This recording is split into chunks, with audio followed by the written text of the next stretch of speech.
What's up, guys?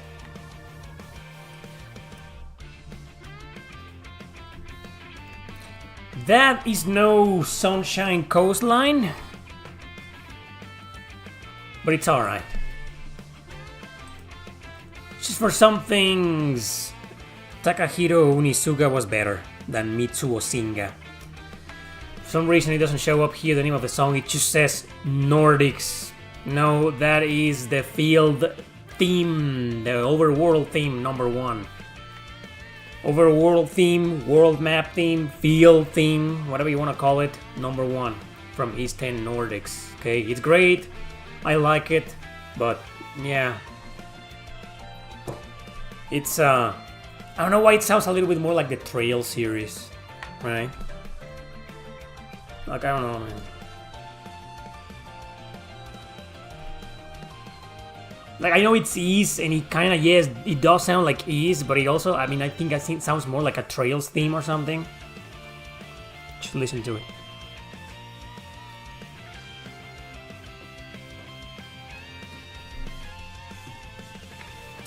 Right? I mean, I like it, it's cool, you know, but it's just not Unisuga. What's up, everybody? Thanks for joining. Yakuza 8, still in the plastic. You started Final Fantasy X. Wish me luck. Good luck. Yes, you'll probably need it because everybody's gonna tell you that it's an okay game, a balanced game, but no. It has some difficulty spikes with some bosses, especially the scene battles. What's scene? I'm not gonna tell you because that's a spoiler, but you know.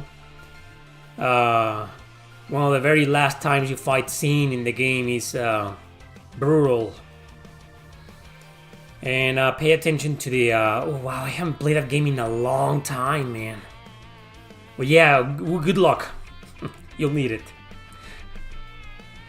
Is the band the same doing East and Trails music? Yeah, the same.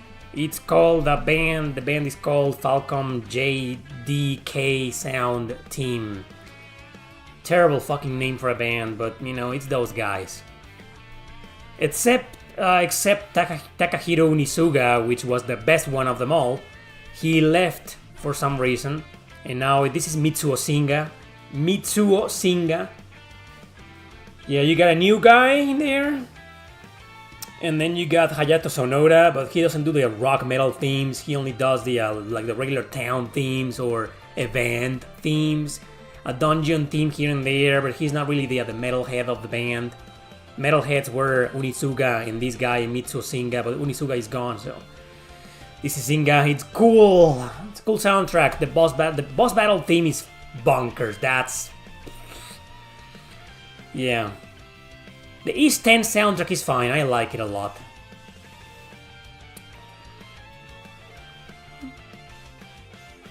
Hey Luigi, new combo, what's up? You love the Final Fantasy X battle system and how you experience the world and the team? Well, the battle system is choose your average. I don't understand why people love that battle system so much. It's like, yeah, it's fine, it's good, you know, but it's like really? It's just an extremely average battle system. I mean, for a Final Fantasy battle system, it was great because, you know, you could finally take your time making decisions and switch between party members. But apart from that, it's like, there's like 50 turn-based JRPGs that are like that, and even better. I don't know, I see nothing special in the battle system of Final Fantasy X. It's like, okay, what's up, KD?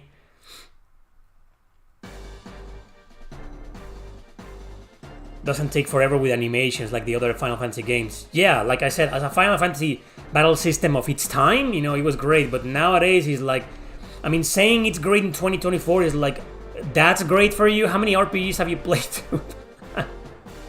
Yeah, it's pretty average, man. Many games did it before.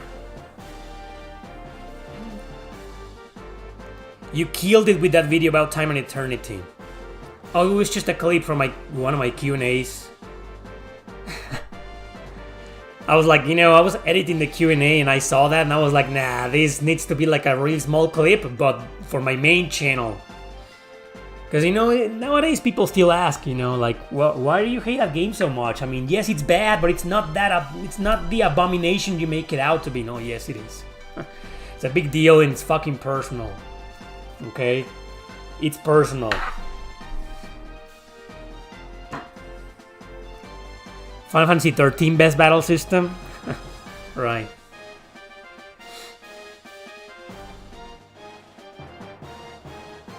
Yeah, exactly. It's a good system.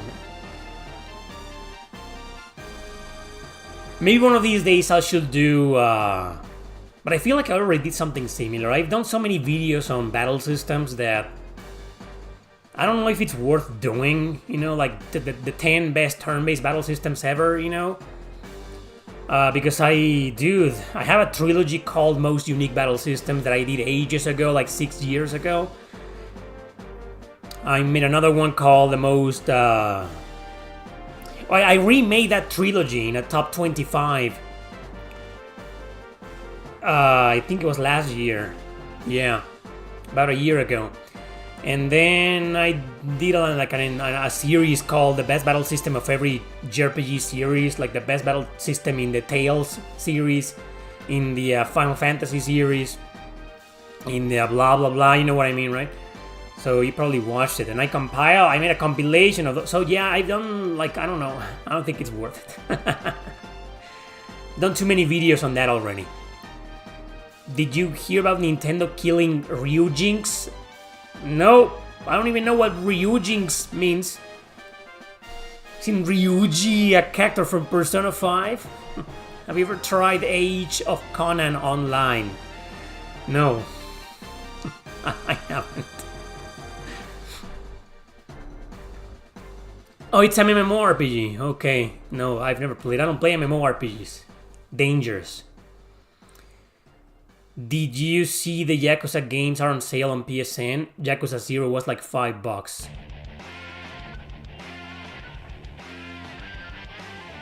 If it's... Dude, let me write that down. Really? Because it's never on sale. It's always $20. All the others are always $5. But 0? No, that's 20. Finally went down to 5? If it's 5, I'm fucking buying it today.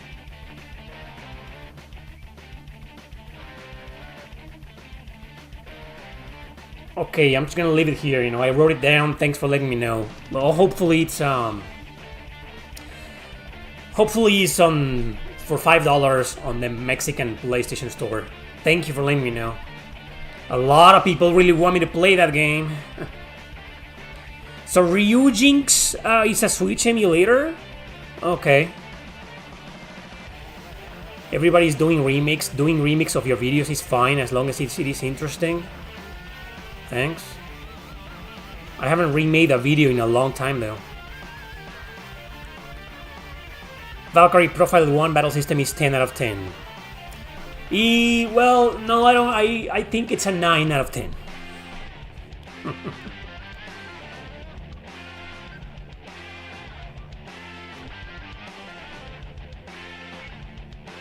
Yeah, like a Dragon Infinite Wealth went down in price. Digital and physical, I believe. Both, like most Yakuza games. Probably to celebrate the atrocity that is the new show. Wasn't there an actual release date for Metal Slug Tactics? November 5?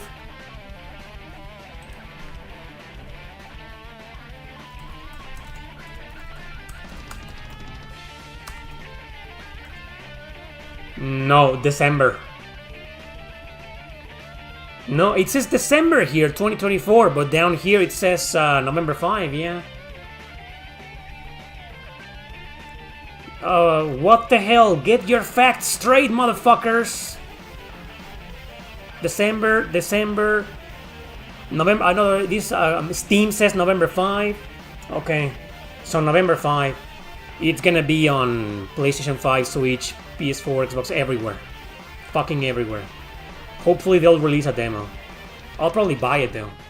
Hopefully they'll release a physical version of it. Did you play the original Romancing Saga 2? No, I mean, I never played the original because I don't think it was fan translated. I don't know, but I did play it on the PS Vita, the remaster of it.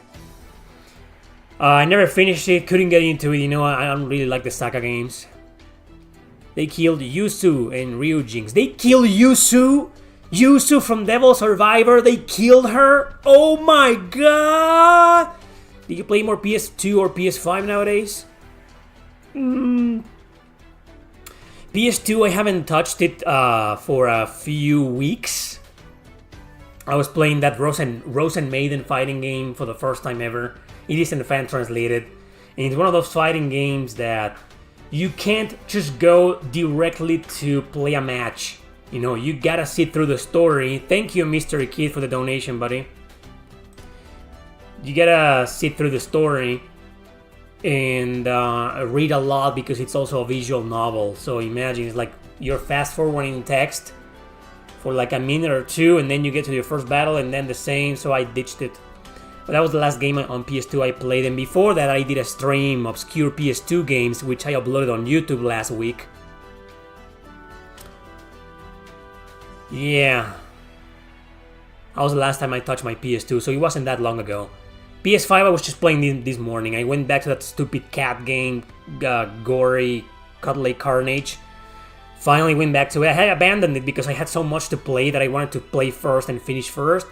I also beat Summon Night Soulcraft Story 2 this couple of days ago. I'll probably be reviewing it in a video soonish, maybe one day. This year, hopefully. And that's it. If Yakuza 0 is on sale on PlayStation Store for $5, I'm picking it up today. Picking it up sounds weird for a digital game, right? Well, I'm buying it today.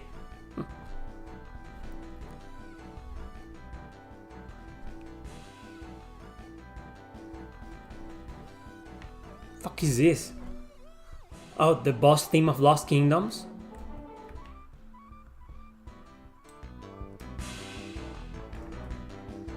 This is not good.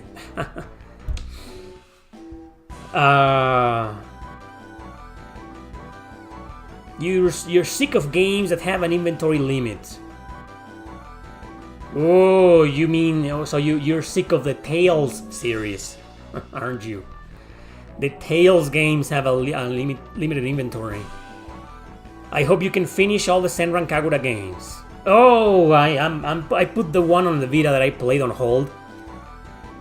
I was actually thinking about finishing that game soon, but now, since Yakuza 0 is on sale, I might get that and I'm gonna focus on that. Maybe. Are you looking forward to Fantasian Neo Dimension? It's on PS5 in December. Looking forward, seeing I'm gonna buy at launch? No, I never do that, and you should probably already know that.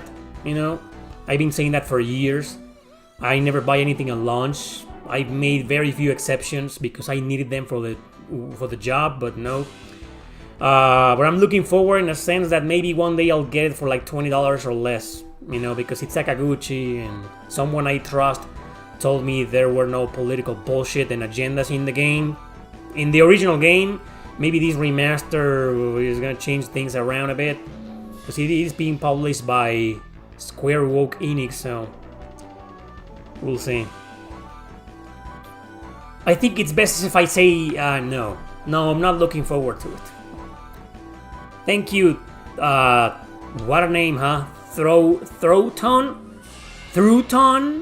I guess the G is silent, Thruton? Thank you. Ever saw Indie Game Dev Clinic on YouTube? No. Is that a show or a YouTube channel? What do you think of Octopath Traveler? You're a new viewer, since I've covered that game a million times. And there's a full review of it that I did many years ago. Check it out. Inventory limit is pretty bullshit now. Plus a 20 item cap limit. In Tales is 15. Yeah. You don't think that developers can completely control censorship? Nobody can nowadays, especially nowadays.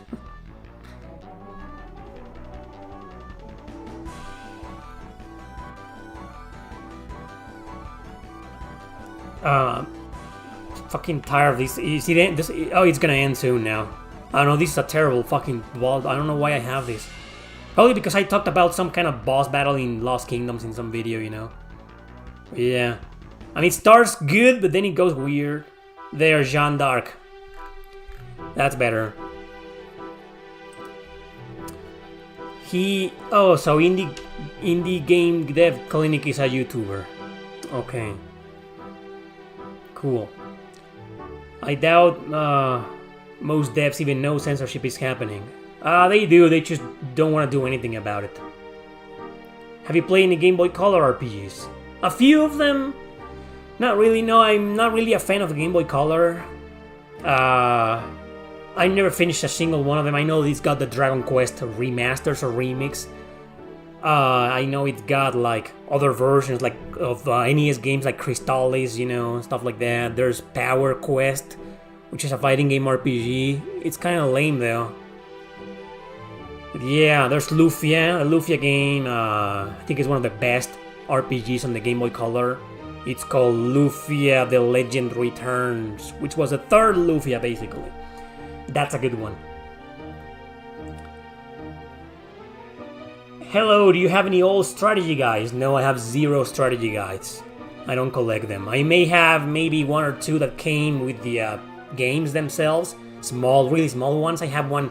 My copy of Final Fantasy IX on PS1 has one, but it's really small. Or no, maybe it's Final Fantasy VIII? I don't know, but no, I don't really collect them, so no. Have you played Dante's Inferno on PSP? No, I played it on PS3. I fucking love it. It's one of my favorite hack and slash games of all time. So I own a copy of it, physical. Oh yeah, ooh, I own a copy of the super rare and expensive PS3 version of Dante's Inferno. Haha, in your face, motherfuckers. You poor bastards, you can't get that game anywhere. Oh, now what? Oh, wow. Fucking music is all over the place today. This blue reflection battle thing. Have you played the what? Like...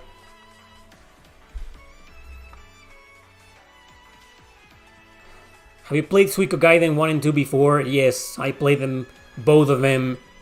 And I beat them both. They're fan translated. Is it that important? Is that important? No, not really. I mean, you could live without them, to be honest, but I do recommend them. They're fun and they're pretty short. You can beat both in like 20 hours or less if you don't mind reading a lot of text on the screen. They are visual novels, like you say. More like text adventures, you know.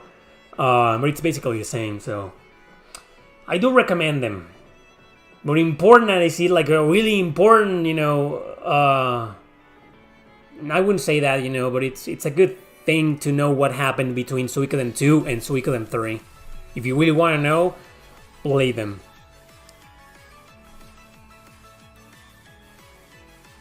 Have you played Sega Gaga? No, I haven't. I know the game. No, wait, I did play it a bit at Oscar's house some time ago. I don't remember if we played... well, we probably did, you know, but we didn't get far at all. But I know the game. Do you collect ROMs? Oh, you mean like, what do you mean? Collect ROMs? Like physical versions of ROMs? No, I don't. I have one that a fan sent to me a long time ago, but that's because it was a gift of Treasure of the Rudras, you know, the fan translated ROM. I have a physical version of it, but I don't really collect ROMs. What are some games that got a remake that didn't deserve it? I don't know about deserving remakes, more like they didn't need one. I feel like the Super Mario RPG game didn't need a remake. I mean, the remake was still awesome and I loved it and I own it, you know, but I feel like that's a game that didn't need a remake. All it needed was a simple bare bones remaster or a port to the Switch digital, and that's it. You know, it didn't really need a remake. But we got it, and you know, it was fucking great. I don't know, I mean, it's just some games age pretty well and they're still perfectly playable and enjoyable nowadays, that they don't really need a remake. Like, I'm pretty sure if I go over the list of RPGs that I have, I can find a few that kind of didn't need one. A lot of people are going to tell you that Lunar didn't need a remake on PSP, even though that's my favorite version of the game to play. But I admit it, Lufia 2 didn't need a remake, and they still made it. They made a remake based on Lufia 2 on the Nintendo DS, which was an Ys ripoff. Ys ripoff. It wasn't bad, but it's like, why? Why? Rhapsody is another one that was like, what? Why? I mean, Rhapsody, a musical adventure on PS1, got a remake on the Nintendo DS. Well, it isn't exactly a remake. All they did was change the battle system to a regular turn-based battle system. Thank you. I mean, yeah, it's okay. It's good. Both versions are good, but it's like, why do that? I don't understand. That's another example. Yeah, other JRPGs. Oh no, Persona 3 did need a remake in my opinion. So people could stop bitching about the fact that you couldn't control your party members. It just didn't need a censored remake in my opinion. But I think, well, I'm gonna tell you this, it's not like it desperately needed a remake, but I'm not gonna say it did or didn't need a remake, Persona 3. But I accept the remake. And I loved it, but fuck the censorship to pieces. What else?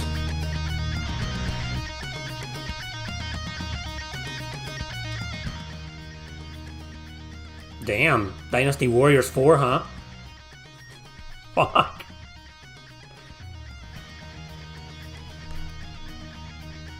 Holy shit.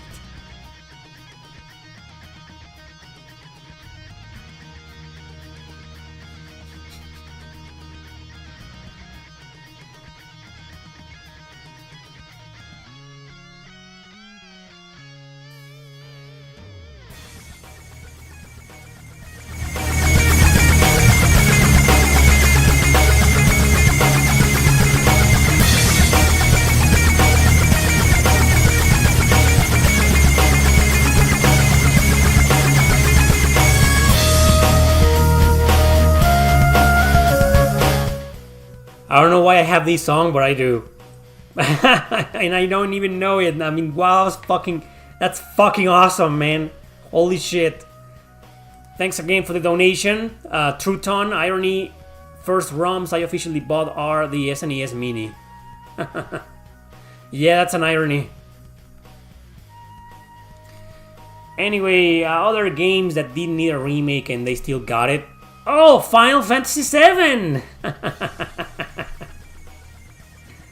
Now, that game kind of needed a remake because it's outdated and it's not really that fun to play anymore with those fucking graphics and the controls and the 3D environments, the pre-rendered backgrounds, it kind of looks ugly nowadays. A lot of people still dig it though, but I don't know, yeah. It needed a remake, but a turn-based RPG remake, not a fucking hack and slash. That's another one. But anyway, yeah, those are some JRPGs that didn't need a remake. Maybe I should do a top 10 based on that. We were going to get a Lufia 3 on the PS1 before the devs went under. I know that. I made a video of what happened to Lufia a long time ago. I think I mentioned that. Fatal Labyrinth on the Genesis. Yes, I did. I did an entire stream where I played every single Genesis game on the Sega Genesis collection on PS4. It's on my second channel if you want to check it out, and I played Fatal Labyrinth. And I don't think it's an RPG, it's just merely a roguelike.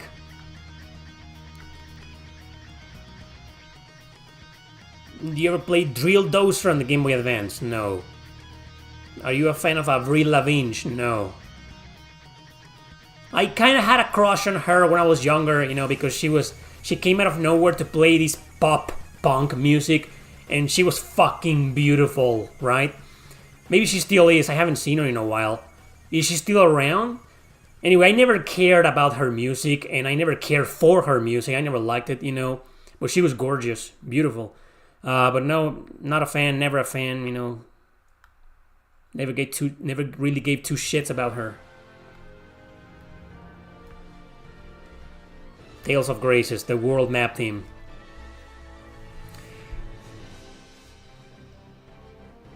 What RPG franchise? What RPG franchises should end? My vote is Final Fantasy. My vote is that as well. All of them should fucking end. All of them, everything. Every single franchise in the video game industry should fucking end. Unless they get rid of agendas.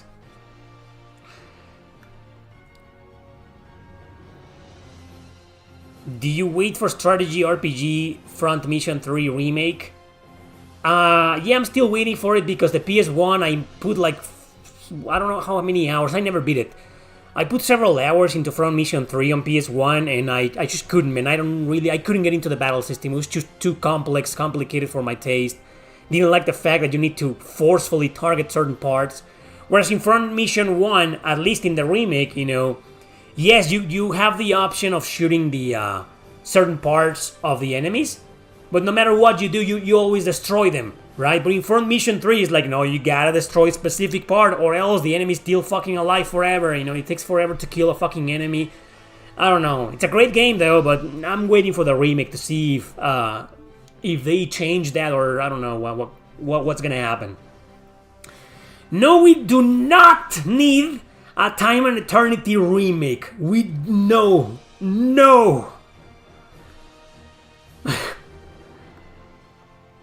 Final Fantasy VII Remake is 50% side quests. Yes, it is. I stuck to the main story, and I beat in like 24 hours.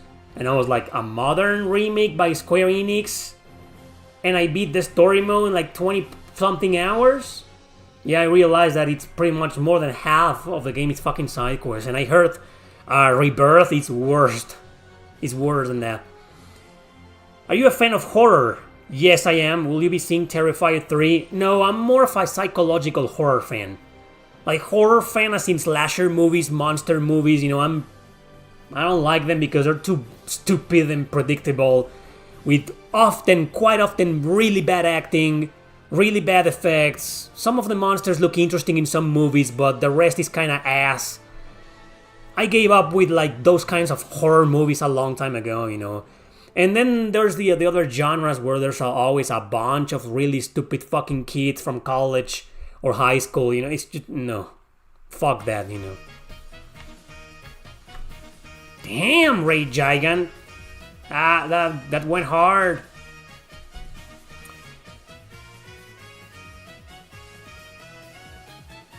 Square Enix did do well with Tifa. She was censored, man.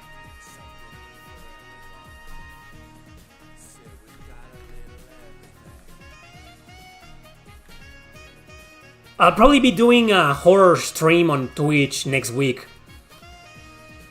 Probably horror JRPGs. Thanks again, Truton. He says Final Fantasy VII Remake is worthless. They steal your save file between games. No save transfer, not buying this shit. True RPGs don't steal your progress. What are you talking about?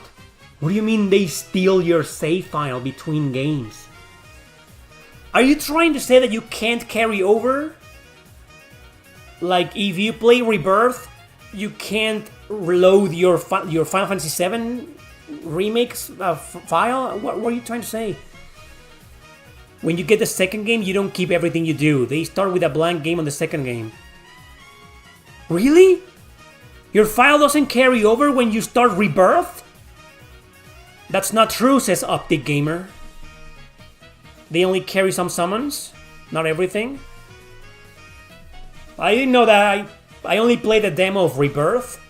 I don't have the game. I don't give a shit about it. I'll probably wait like 10,000 years before I get a copy of it. When it's like $10. So I don't know. So some stuff carries over, but not everything. I don't know, man. You guys argue with...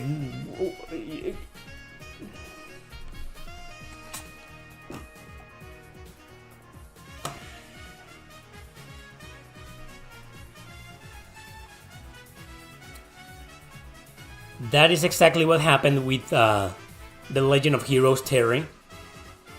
No one can... I know you fucking hate the series, and I love it, but I agree, that's exactly what Falcom did.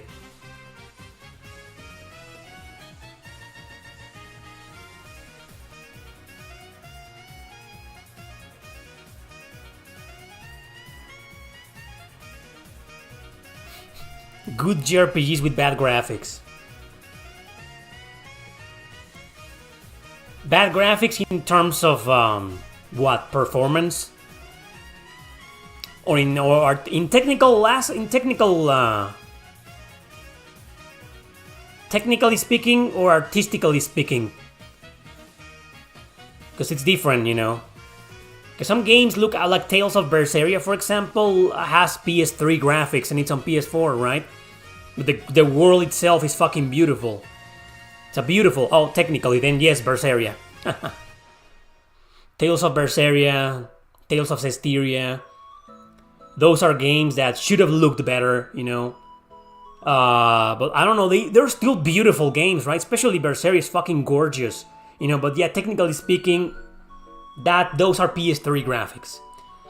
What else? Drakengard 3, Legendary, severe frame rate issues, screen tearing, lag, Legendary. Even though the games look fantastic, artistically speaking, you know, the frame rate, the resolution. Star Ocean: The Divine Force, you know, it's practically become a meme. A lot of people reject and trash the game just because of the graphics.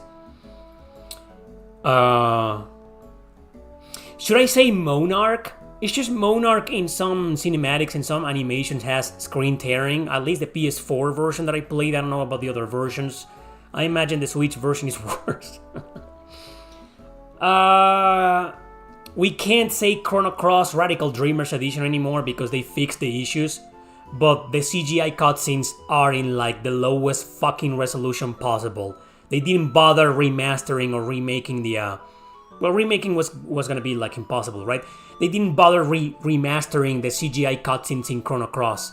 And they looked... I mean, the rest of the game looks like in 1080p, 60 frames per second now, almost 4K, fucking beautiful, you know? And the CGI cutscenes like 244 fucking p.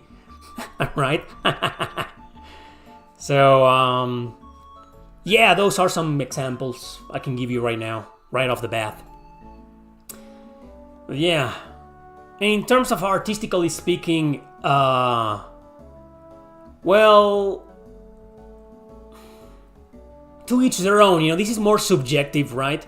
Because some art style is gonna be like really pretty for some people. Like, for example, I was just thinking that the 2D art style in East 10 Nordics, it's fucking terrible. I fucking hate. I don't like it. I don't know if it's the same artist that's done the art from forever, but in this particular entry, you know, I hate it. It looks bad. 3D models look great. The graphics look great, you know, but it's still, I mean, it's Falcom. We shouldn't expect fucking Square Enix level of graphics, you know, for a Falcom game. So East 10 looks fine. It could have looked better, though. It could have looked better, you know, but it's fine. It's not like it's got bad graphics, but it's got bad 2D art style, in my opinion. You never liked the Disgaea art style? I dig it, you know, I like it. I have no complaints with the art style in there, to be completely honest. You gotta do What the Hell Happened to Nier. Because it's been like almost 8 years since the last one. Oh yeah, remember there was like a phone game in the middle, like in 2021, remember that? I mean, the series is still going, man. I mean, we got the first game in 2010, and then it was dead. And then for some reason it was revived, and Nier Automata came out 2017.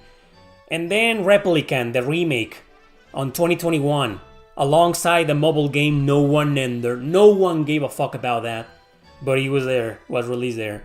So it's been like 3 years, right? 3.5 years since the last time we heard from Nier. Give it some time. I'm pretty sure the series isn't dead. No way can people... I mean, why the fuck will they kill... I mean, Nier Automata sold almost 10 million copies, man. It will be fucking stupid to kill the series. The woke shit is killing Western RPGs. The woke shit is killing every single video game they can in existence.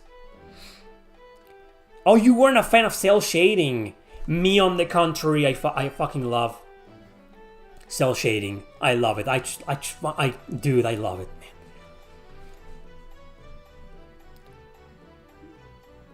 I know about the collaboration, yeah, Nier and Stellar Blade. Thanks on the grifting explanation.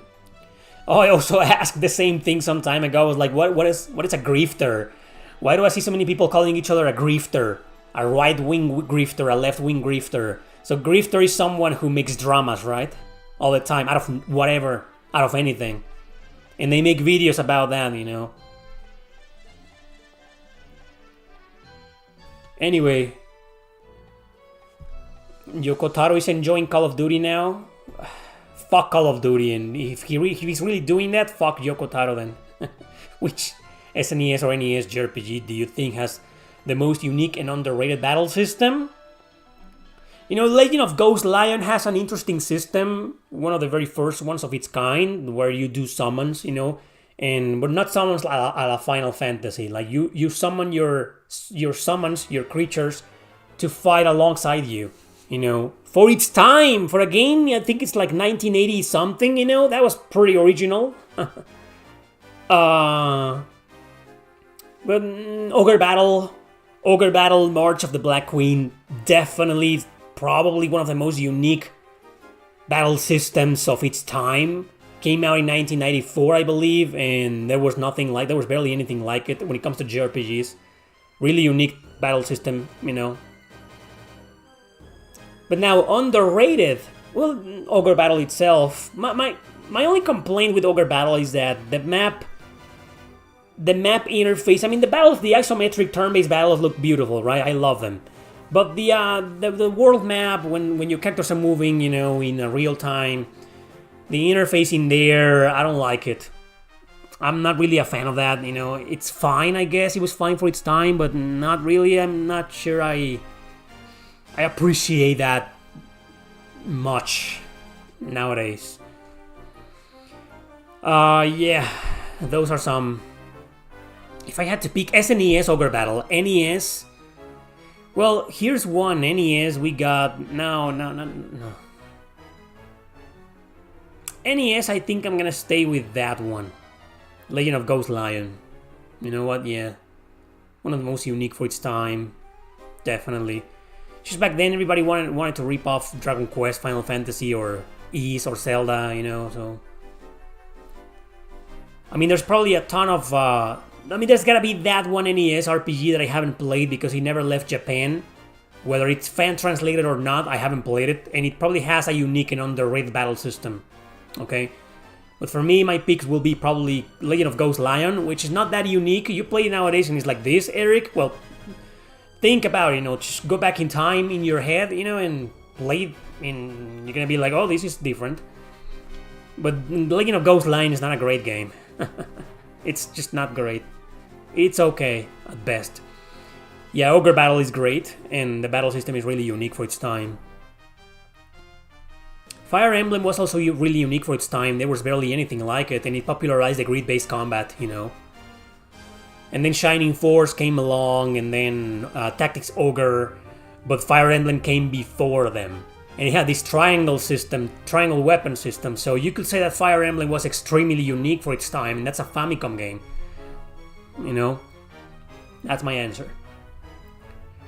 Are there any special Mexican editions of games? Probably, but I don't know. Probably.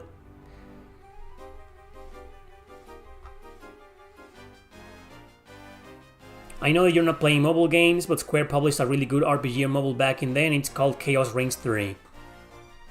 Weren't those games on the PS Vita? Developed by Mediavision? Or am I confusing them with something else? Chrono Trigger... Yeah, but the question was like unique and underrated.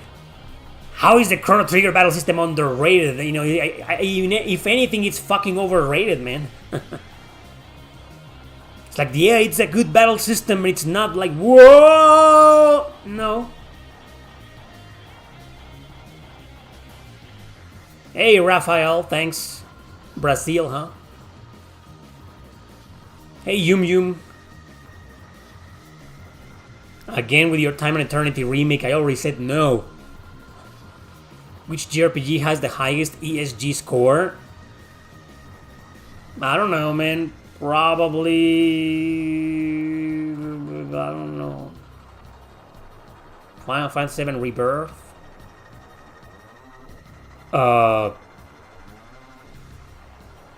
Trailers Through Daybreak. A Euden Chronicle, I don't know. Yeah, Chaos Rings were on PS Vita, right? Exactly. So yeah, I'll get to them one of these days. Ever tried Gemfire? I just did a couple of days ago on a Super Nintendo stream that I was doing. I've been doing a super. I've been playing every single Super Nintendo game released outside of Japan on Twitch. Yesterday I did part 6. Okay, so it's been 6 parts so far. Link to my Twitch channel in the description in case you want to follow me there. I'm streaming on Twitch very often nowadays. So go and check it out, yeah. And I played Gemfire.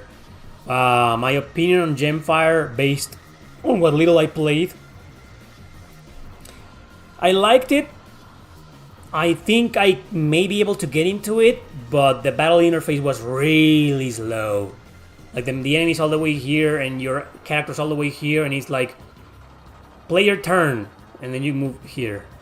Enemy turn, and they don't move. Player turn. Enemy turn. Player turn. Enemy turn. Player turn.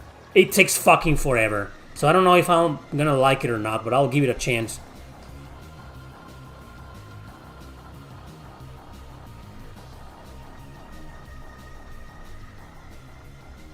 What was the last game you bought day one? Super Mario RPG last year, because I needed the game for my... I needed to make a review of it for my YouTube channel. And since it's a big deal, you know, it's not one of those games that, okay, yeah, it's a popular JRPG and people are going to be asking me about it, but I don't really care that much about it. I'm just going to wait, you know, but Mario RPG was a big fucking deal for me. So I broke my rule, you know, so I bought it day one. And also because I got it cheap. For some reason, the US dollar was really down that day. And I got my copy for like the equivalent of 50 US dollars, probably less, you know. So there you go. And of course I reviewed it and I streamed it. Have you played Unknown 9 Awakening? No. Why would I play that piece of garbage, man? No fucking way.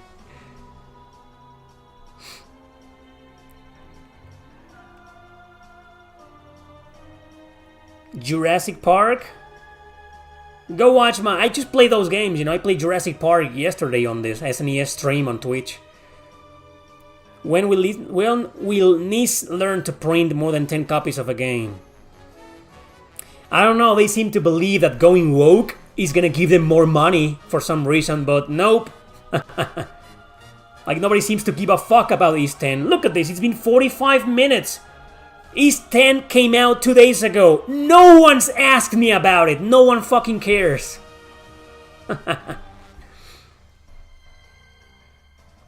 Anyway, I hope this teaches a lesson to NIS America. It's like, fucking people are tired of their bullshit, man.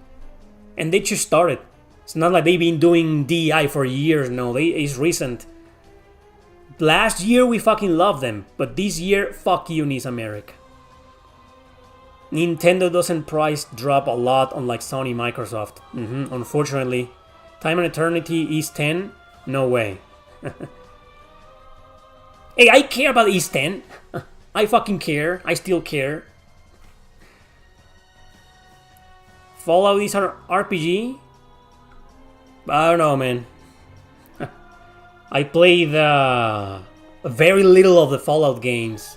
There's one on the PlayStation 2. It's bad, but it's called something Steel. Fallout whatever Steel. I don't remember the name. I don't think it was... It's not terrible. It's not a terrible game, but it's bad. I didn't like it, but that's an RPG. Like you start in a top-down view perspective, you know, you control a guy or a girl. You can put the girl in her underwear. And she goes around, talks to people. Brotherhood of Steel, thanks. So she goes around, talks to people, you know, and blah, blah, blah. And, you know, yeah. So that's an RPG. But the new ones, like New Vegas and 3 and I don't know. No opinion on those. Barely played them. I didn't like them. I was like, first person? No, thanks. Yes, I know you can switch to third person, but for some reason I gave up.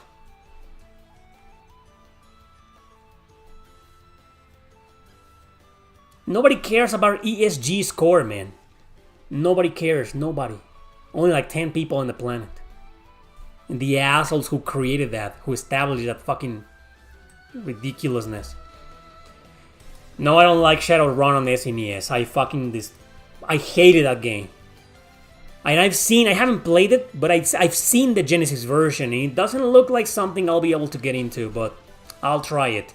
But Shadowrun on SNES, nope. No. You have a physical copy of East 10 for PS5. Good for you, bro. How's the East 10 translation? I've only played the demo so far, and I reviewed the demo, and I will upload the demo review tomorrow, probably on my second channel. So, yeah. Check it out. Zelda 1 is an open world action RPG? Sure.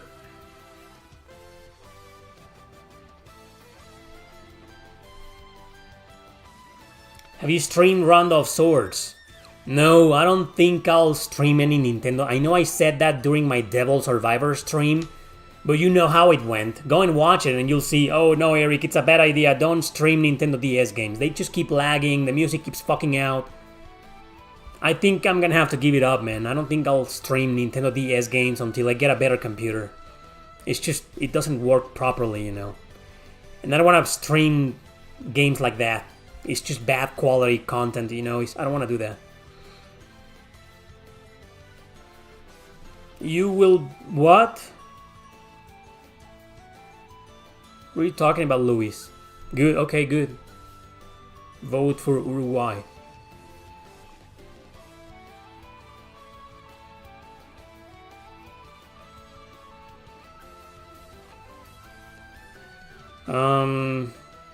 Ninja Shadow of Darkness?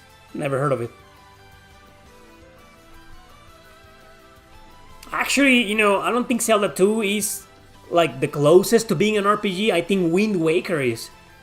Dude, you're starting a town and it takes fucking forever to leave the town and go into action. You talk to everybody, there's like a... Dude, fucking Wind Waker, man. But anyway... The creator of Zelda, whose name I forgot, I don't know who the guy is, said that the Zelda series aren't RPGs. So I gotta go with that. Even if some of them might feel like action RPGs, Miyamoto said, no, they aren't RPGs. Who the fuck are we to argue with the creator of the Zelda? With no opinion on the new ones. Breath of the Wild. Tears of the Kingdom. I haven't played them.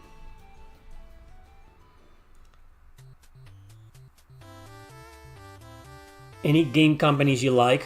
Or do they all suck? They all seem to suck nowadays.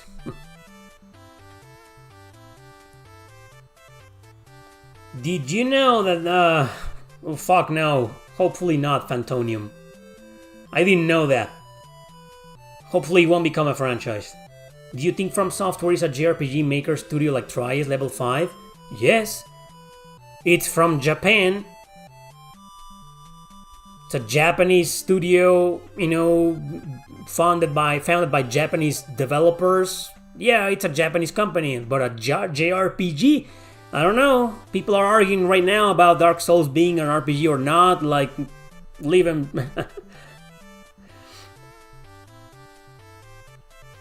Everybody's got a different opinion on what's an RPG nowadays.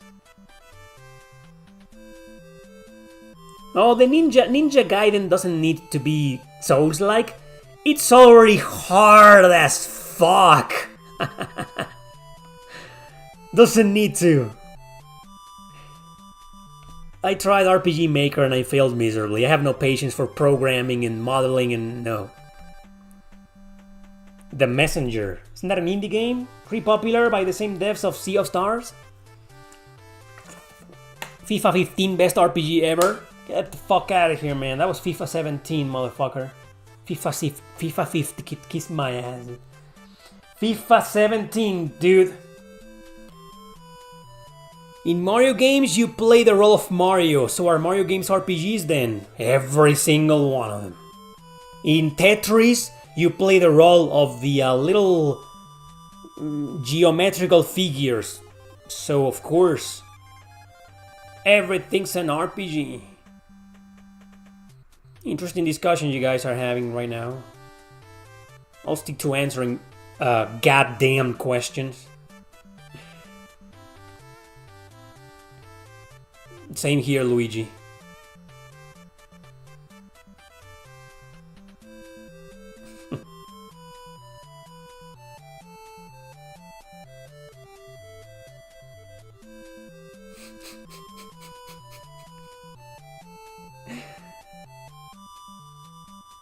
Oh, thanks for your contribution to the discussion, Rosland.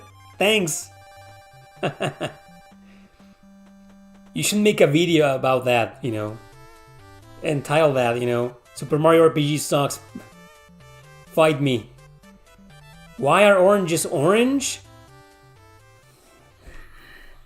Let's stop for a little second and think about that. Why are oranges orange? That's maybe because they are born under the sun, and since the sunlight is kinda yellowish oranges, you know, they absorb the light and become orange in a sense. Maybe that's why. See, this is the kind of questions I get in these Q&As every Sunday. I'm pretty sure there's a lot of people right now watching this and are new. It's like, I wonder what these... I mean, these guys been doing these Q&As for years. I've never seen one. Let's click on it. Let's see what's it about, you know? And you click on it and that's the first question. That's a super deep fucking interesting question I answer. Right? Welcome to Erick Landon's Q&A live streams. Welcome. Please subscribe.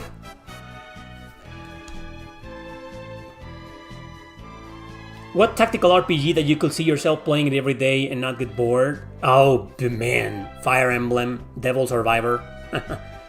Even Triangle fucking Strategy. Definitely those games. Not every Fire Emblem game. You need specifics? Maybe Path of Radiance, Radiant Dawn, Blazing Sword, Sacred Stones, and a gazillion hacks. I've beaten over 10 fucking Fire Emblem hacks based on the Game Boy Advance versions in my life. Does that answer your question?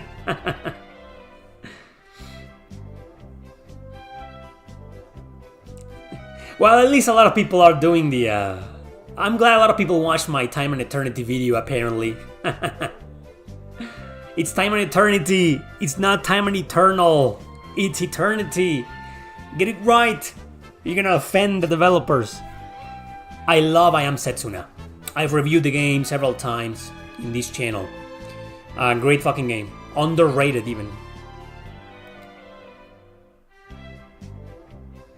What? Oh, you guys are still going on... What's an RPG and what's not? Okay, keep it going. How do you rate in the whole saga? Which one? Oh, Fire and Path of Radiance is my favorite. You bought it? You bought it? You bought Path of Radiance? Well, to answer your question, that's my fucking favorite Fire Emblem game of all time. It's a masterpiece. How much did you pay for it? You bought it? What? 180 euros? Oh boy. Well, at least you paid for fucking quality, right? Hope you enjoy the shit out of that game, man. Hope you make your 180 euros worth it. Diego de la Guardia, I imagine you're from Spain, huh? These guys are still going. Are any of the East games not insanely difficult? You can make every single one of them. No, wait. Not the retro ones. But East 7 on easy is easy. East 8 on easy is easy. East 9 on easy is very easy. Even East 10, the demo, you know, on easy is laughably easy. So there you go. Celzeta on easy. It's easy. I hesitated here and there, but it's easy. Origin, however, Felghana, North American release. If you want to play an easy version of the old in Felghana, play the European version. For some reason, it's easy as hell. Even on normal mode, it's fucking laughably easy. But the North American version, you better play it on easy, and it's still gonna be a pain in the ass. Did you ever miss out a game that was dirt cheap but now in the hundreds? Ooh, don't get me started, man. No. It hurts remembering how many fucking deals I left. I didn't. No, I don't want to talk about that. Trails in the Sky, one of my biggest regrets. This chat is so weird. Oh, they're having a discussion of what's an RPG and what's not. Just leave him. Did the new Baten Kaitos add anything other than resolution? Apparently, there's like fast forward for the battles. There's some classic quality of life features, and then there's no English dub, which was kind of bad in the original versions. Now you only have the Japanese dub. That's it. Thank you, Hoofalong, for the donation. He says, I just found I Am Setsuna for Switch in my local game shop. Great! It's got English subtitles, by the way, so you can buy it and play it. Got it for $35 US. So lucky to finally get it. Yeah, you paid a decent price for it, It usually goes for like 40 or more. 50, at least. So yeah, 35, I'm jelly. That's another, for the person who was asking about great deals that I let go, that's one. I could have gotten that one. But no, I didn't. What an idiot, yeah. Anyway, yeah, play Asia version. Hope you enjoyed the game, it's really good. Just don't expect the game to be a masterpiece or anything, okay? It's not like, oh, it's gonna blow you away, no. But it's a great game, it's underrated. I remember when you could find Rule of Rose for 20. When? As far as I remember, I do remember when it was $40. And that was all the way back in 2010. 14 years ago, someone had it in a flea market. And I asked, how much for this one? It was complete in box, mint condition, $40. And that was like, $40? Are you crazy? No, $40. Goodbye. Yeah, should have paid $40 for it.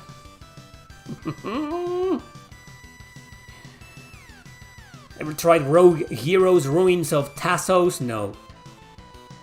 The hell is that, man? You have no interest because no English act.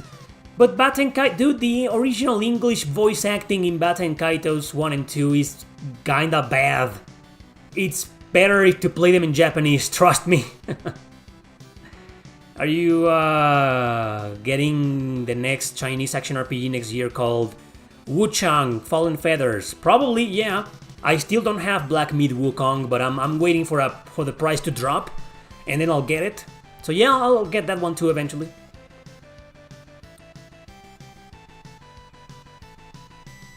It's a roguelite? Which game? Like the Rogue whatever? Oh no shit, it's called Rogue and it's a roguelite? I could have sworn, it was some kind of, I don't know, a Tetris clone, maybe? Environmental puzzle, even? It's 60 euros here at the moment. What 60 euros, Bahake? Black Meat Wukong?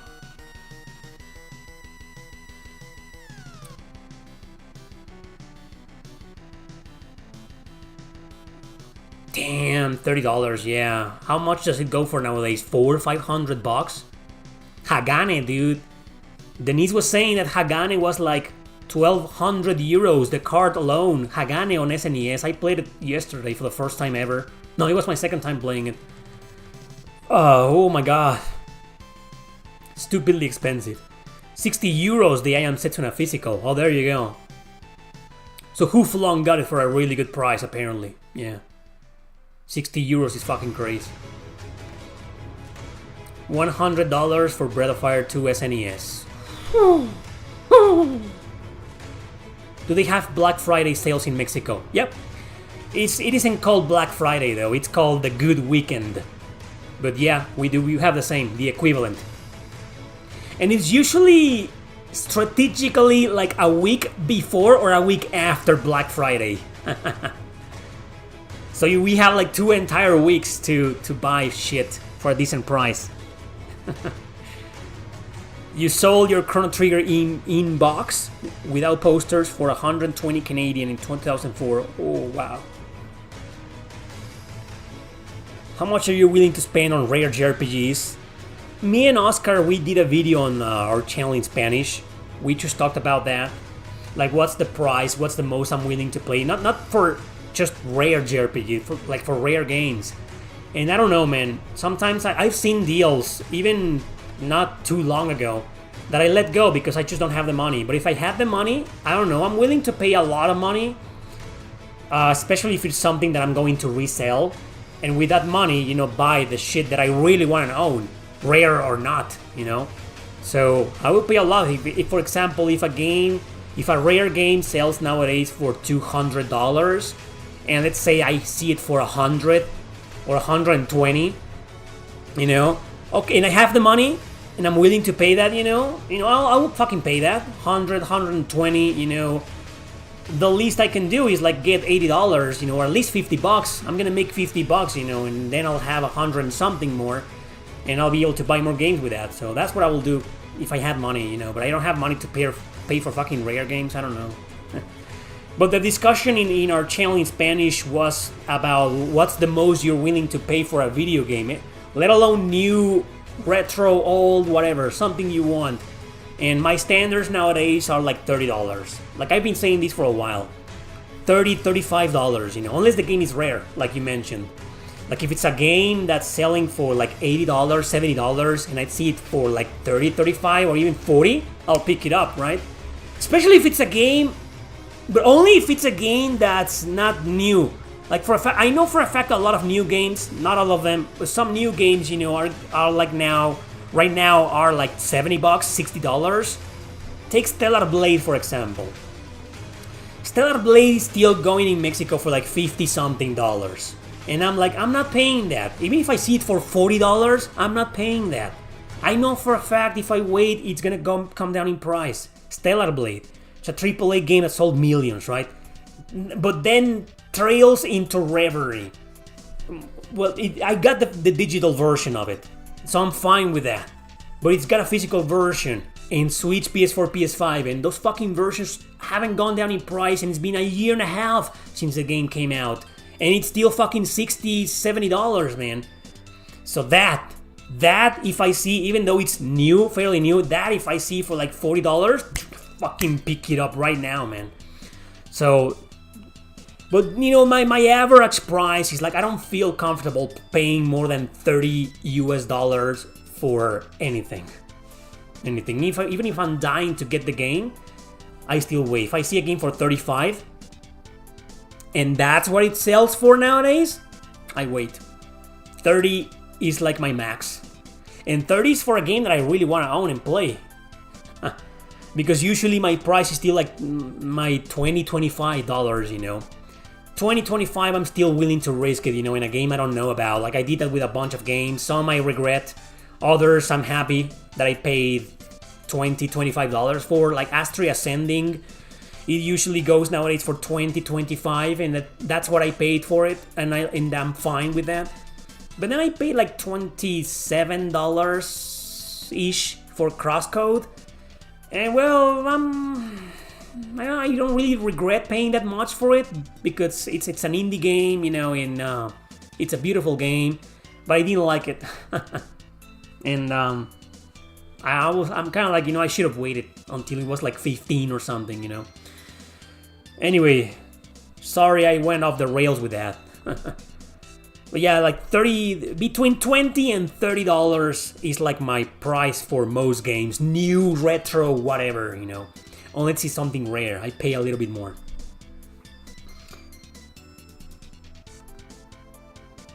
Stellar Blade is still €70 in Greece. See, it's because it's exclusive. We're gonna have to wait until it releases on Steam. So the PS5 version devalues and next year it will probably start seeing it for like 40 euros, $40 if we're lucky. Yeah, I still don't have a copy of it. I'm dying to play that fucking game, but you know, bills, mortgage, food. I haven't bought a physical game in ages. I'm waiting for Black Friday, of course. See what deals I get. Like, man, I still don't fucking have a physical version of Unicorn Overlord. A physical version. I want a physical of that fucking game. And I've seen it. I saw it one for $40, you know, but if I saw it for 40, I know it can go down to 30. I'm waiting. Why did Agarest of War? I mean, Record of Agarest War did not sell well. I think it's because 1, it's just too hard. 2, it's just too niche. It's a compiled hard game series. There's like 4 games. And they're all fucking grind fests, you know. And they have a lot of dialogue, like those, like kinda-ish, visual novel-ish. So, yeah, they aren't just for everybody. I guess that's the reason why. AAA games will be dirt cheap in a few years. The large majority of them. I'm about to say that usually 99%, maybe 95% of AAA games, a few years later, you know, they're like $10, $20. But I couldn't give a flying fuck about God of War or Spider-Man. How about exclusivity nowadays? Is it good or bad? I think it's really bad for business. I don't think a single video game in existence should be exclusive anymore. It's really bad for business. We talked about this before. Final Fantasy 15 is 50% open world. Have you tried looking for JRPGs at yard sales or whatever you call it in Mexico? Yard sales are really rare here, and whenever people do them, they don't sell video games. Or they sell like you got this kid, you know, with like 5 video games. They're like Halo, Gears of War, FIFA. I mean, that's, you know. But I don't go out often anymore. I moved to a faraway place from the city, and it's just I have no car, no bike. Can't get anywhere. I regret moving here, you know. The times are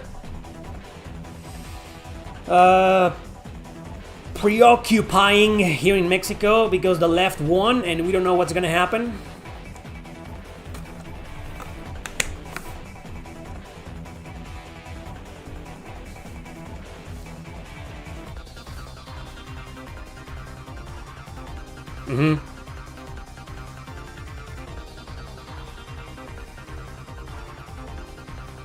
Lost Soul aside, it's inspired by Final Fantasy 15. Nah, no thanks.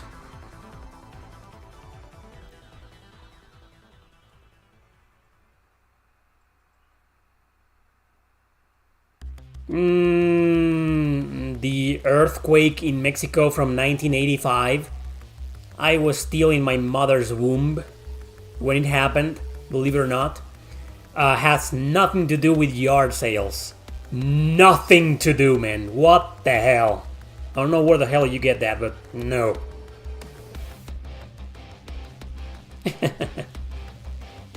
Would you ever play Atari 2600 RPGs? Are there any?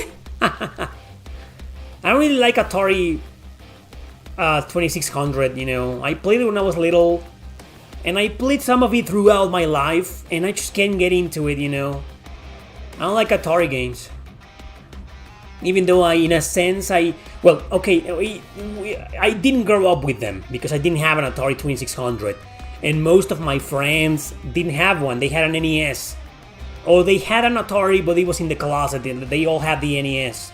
Or the Sega Genesis or Super Nintendo, you know, Game Boy.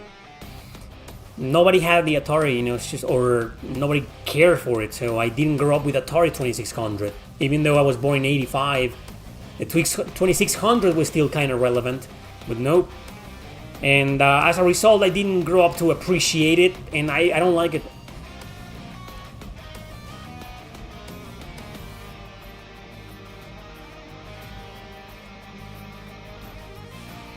Oh, well, that's Mexico City, man. I live in Guadalajara. The quake was here too, but it was nowhere near as bad as it was in Mexico City. Lunar physicals will be sold from limited run games. God damn. That's bad news. But they're just like publishing the physical version. It's not like limited run games are going to insert politics in the translation. They're just gonna be selling the physical copy of it, already translated, so don't worry. But yeah, giving money to limited run games is like, oh my... no. What was the first game you remember playing?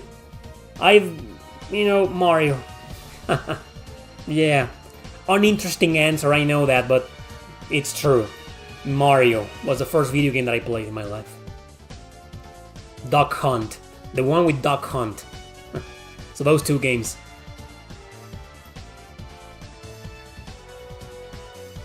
No, Truton. The earthquake had nothing to do with game collecting or anything. That was in '85. Nobody was game collecting back in the day. Why did you move from the city?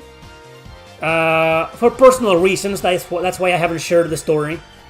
Personal reasons. Where did you live here in Canada? I lived in a small town called Belleville. And I made a video about that on my main channel. Didn't get any views though, like 2,000-3,000 views I think. 5 years ago when I was there. But it's there, Belleville. It's like an hour and a half from Toronto. But it's part of the Ontario area, Toronto area, I didn't go to Montreal. I was planning on going to Montreal, but then COVID-19 happened and I couldn't. But I went to a lot of small cities in Canada. I feel like my time in Canada was good, in terms of tourism, because I've never been the kind of guy that enjoys visiting the big fucking cities. Like, I can't live the rest of my life without going to Montreal or Paris or London. I was in London, but it's a different story, but I can live the rest of my life without going to those big ass cities and not give a fuck. I prefer visiting in like small towns, small cities, or like landscapes. I prefer that a lot more. So I didn't go to Montreal, but I wanted to because it was cheap. A train ticket was gonna cost me back then like $10, man. So I was like, dude, I gotta go at least like how do you call it? Like only for one day. Not even rent an Airbnb or a hotel. Just go there, spend the day, and return at night. I had plans to do that, but fucking pandemic happened. Far from happy console gamer? What do you mean? He lives in Canada? I know nothing about that guy. About 30 minutes from Kingstown. Yes, that's right. Belleville was like, yeah. What was in Montreal for you? Nothing. It was just one of those must-visit cities like Paris, London, Mexico City. Don't visit Mexico City. Anyway, Toronto, those places are overrated and there's barely anything interesting to see except museums, it's just people, more people, traffic. I already live that. I've been living that shit my whole fucking life in this city. So of course, I'm a big city boy. I want to visit the smaller cities, So, and I would love to live in a small city, but I can't. Personal reasons. Anyway, I miss Canada, but I doubt I'll be able to go back because, well, I kind of overstayed. But it was because of COVID, I couldn't go back home. Well, I could, but I will probably would have had to risk it, and I still did. I was like, dude, for how much longer am I going to overstay in this fucking country? I gotta go back, so I ended up going back at some point, but yeah. I don't know if I try to go back one day. I don't know if the immigration officers are gonna let me in, because they're gonna notice, oh, you overstayed. Yeah, dude, but, COVID fucking 19? Were you living under a rock or something? But maybe, there are some real big assholes out there. I got one when I went to England. In England, I stayed for like 5 months. I didn't overstay in England because the maximum amount was 6 months, so it was fine. It was within my allowed legal period to stay. But I visited England, Germany, and I went on a plane. And when I came back from Germany, I've told this story before, but I came back from Germany to the airport, and the guy was a fucking asshole. Like, he didn't want to let me in. Like, dude, I came from here. I exited through this very same airport. Let me the fuck in. No. There are some assholes out there. So if I ever want to go back to Canada, I don't know what's gonna happen. I will have to be lucky enough to get one of those officers that are like laid back and understandable and reasonable and say, oh yeah, you overstayed because of COVID, right? Yeah, sure, come on in. And not the asshole like, no, what do you do for a living? How much do you make? Where do you live? Do you have any kids? Did you kill Sergeant Monroe? Oh no, you're not a suspect. Oh, sorry for treating you like a suspect, but still, how long are you gonna stay here? Do you have a return ticket? You fucking hell.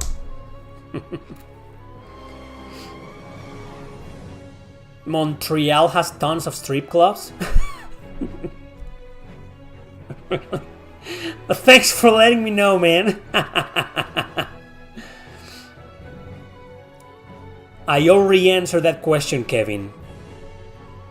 Personal reasons.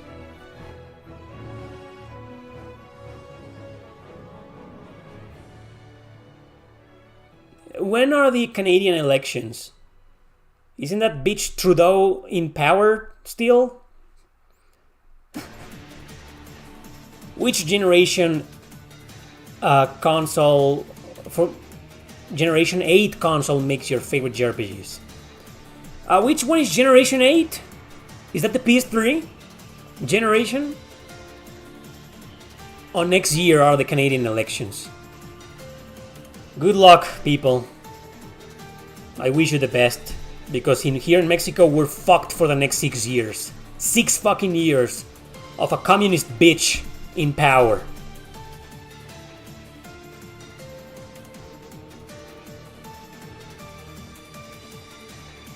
So the 8th generation of consoles is the PS3, right?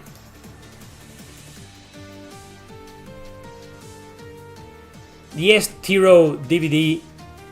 You should try The Lord of the Rings, The Third Age. It's on PS2, GameCube, and Xbox. I think it's also on Game Boy Advance, but I don't know about that version though. I know about the PS2 and GameCube versions, recommend it. Very hard game though, grindfest, but it's good.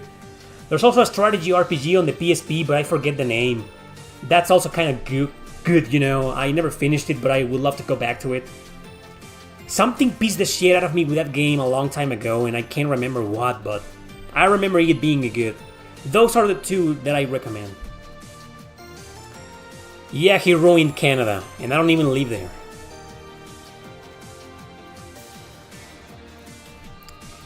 Anyway, so the PlayStation 3 is my answer for the 8th generation. The US elections is now at November 5. Yeah, Trump. I noticed Trump was in Rogan. I was like, 3-hour long interview. I was like, no, I'm not watching this. But I watched a few clips. And I'm like, I don't give a fuck. You know, all I want to know is what's Trump gonna do to protect our freedom of speech. What's he gonna do to attack wokeness and censorship? You know, what's he gonna do? That's all I care about. The rest, that's on you people in the US. Me, I have bigger problems to care about with this fucking president of ours. They should make a Rings of Power game. They will probably be a massive $400 million loss like Concord was. Oh, no. Okay, so 8th generation is PS4, Xbox One, Wii U, Switch, 3DS, PS Vita. PS4 is my pick. You are one of my favorite YouTubers. Thanks a bunch, man. You're welcome, also. Keep rocking. Thanks a bunch, man. Arcade Heroes. Thank you. Switch or PS2 for collecting JRPGs? PS2, man. Switch is just the... Dude, look at that. Look at that. Can you see my Switch collection is like... this? No. You can't see it. Fucking music player's blocking it. But I have like 22 games. And I've been collecting Switch games for like 5+ years. I don't think it's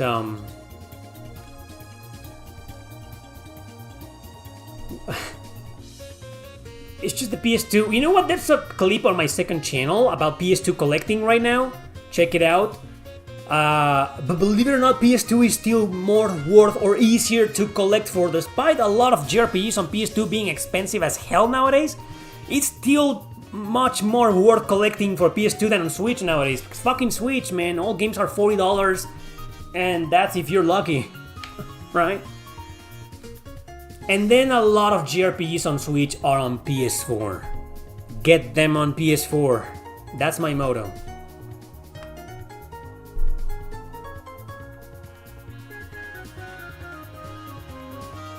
It's all about money here in Europe. Dude, it's all about money everywhere. It's always about the money. It's always about the money.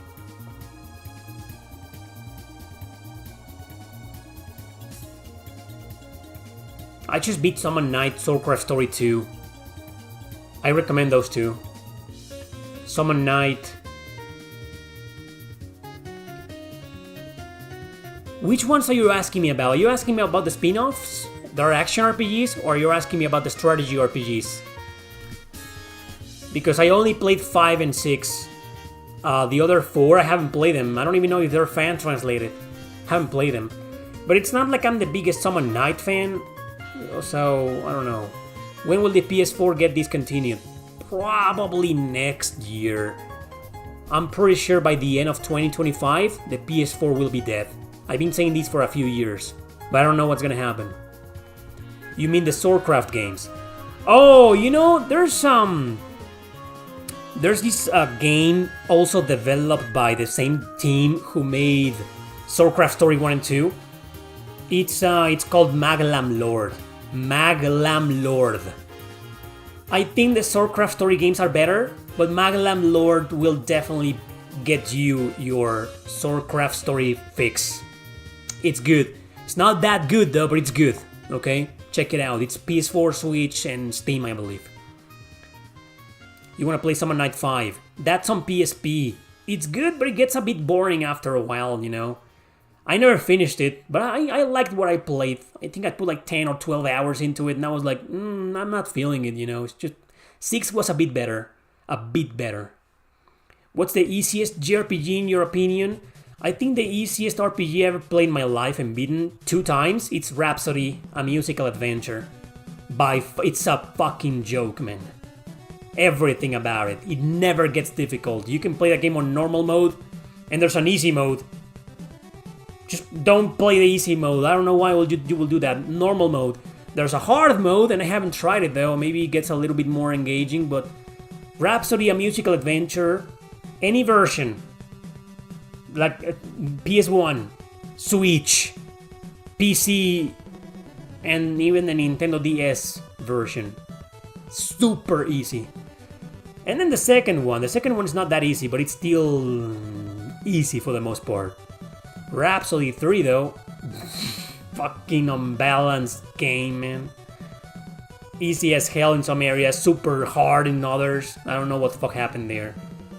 But despite having those balancing issues, I feel like Rhapsody 3 is like the best game. It's just the more interesting in terms of story, graphics, battle mechanics, music even, you know. When we will get a Trails game in 2026, what, you know, Daybreak 2? It's, yeah. I just finished Summon Night Swordcraft Story 2 a couple of days ago. Loved it. The final boss was fucking bullshit though, but I beat it. Does the PS4, PS5 run PS3 games? No, fortunately no. I don't know why though. That was my biggest gripe. Forget about PS1 and PS2. I really wanted PS3 games on PS4 and PS5. But no. I mean, you can stream them. You can stream them, man. But no, you cannot play discs. What is the best Sword Art Online game? I only played like 3 games or 4, so I'm not the best person to ask that question to. I really liked Last Recollection though. I don't really care that much about the story, you know, but the battle mechanics, that was fucking awesome, man. Last Recollection in terms of combat, it's an awesome game. That's the best one I played so far, but I'm not Like, dude, no. Take my opinion with a grain of salt. You know, I haven't played most of them. Lufia 2 is an easy game? No. It's not a hard game either, you know, but it's not easy. Batman NES OST going hard in the background. Bet your ass, man. Great fucking game. What's your favorite kind of taco? Al pastor. I know, cliche answer, but... Do you think Sega should go back to the console race? No, it isn't. No, I don't think so. No. Sony shot themselves in the foot with the PS3 having a unique and weird architecture. They did, and they fucked it up the same way with the PS Vita. 10 times more, dare I say. Do you think we'll see Grow Lancer again? Atlus owns the series, so no. And if we do, it's gonna be like fucking gay. Hardest JRPG you've ever played? Okay, Bradley, hardest JRPG I've ever played or finished? There's a big difference. Hardest I've played but never finished? Nights in the Nightmare or Natural Doctrine. And I have no intention of finishing those games ever again. But I will stream Nights in the Nightmare. I promise that. And since it's a bit dark fantasy game, some small horror elements and ghosts and shit in that game, I might stream Nights in the Nightmare pretty soon here on YouTube. I just want to say that. Very soon, maybe quite possibly next week. Maybe. Yeah. I'm not kidding. Might as well announce it right now, officially. Yeah, Nights in the Nightmare stream coming soon. Part of my worst JRPG games ever. Hardest JRPG I've ever finished, though.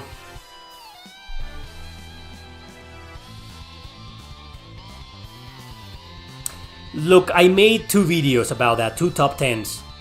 4 years ago. Hardest JRPGs I finished. I don't remember which was my number 1 in each video. But off the top of my head, like Valkyrie Profile 2, Silmeria, hard as hell. Go Lancer 4, Wayfarer of Time. Oof! Oof! Man, I have no clue how I beat that fucking game. But I did.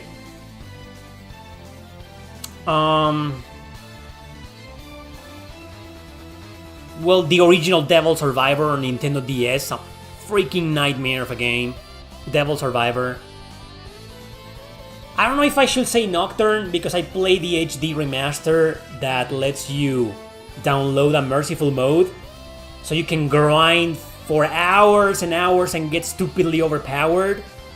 But what I did, I wanted to enjoy the challenge, so I for every boss battle I changed the difficulty back to normal. And yeah, even though being overpowered, it was fucking hard, man. So that one. But it not really, you know, because I mean, you can't say that I cheated, right? But, you know, I took advantage of the grinding system in the remaster. That's all I did. So, not cheating, really. Disgaea 2.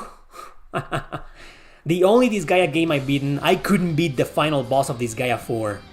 No. Fuck that fucking final boss. But I beat Disgaea 2. Damn. Hard game. You know, Grow Lancer 2 and 3 are very difficult games too. Especially 2. I beat that as well. How about some action RPG? That's a better question is like, what's the hardest action RPG I finished? Considering I'm pretty lame at those. And most of them I've played them on easy. But for the past couple of years I've been trying some action RPGs on normal mode.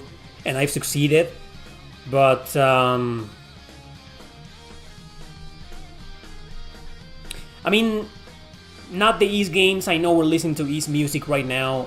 I could say that, but I play this on easy.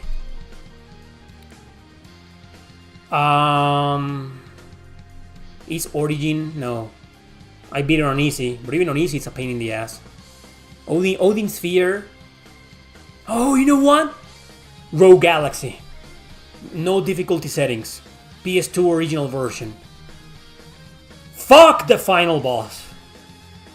Just fuck the final boss of Rogue Galaxy, man. I beat it.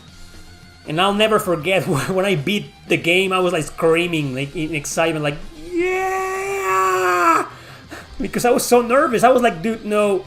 There's like fucking 10 boss battles in a row, and I'm like, no, I'm not gonna survive. But I did.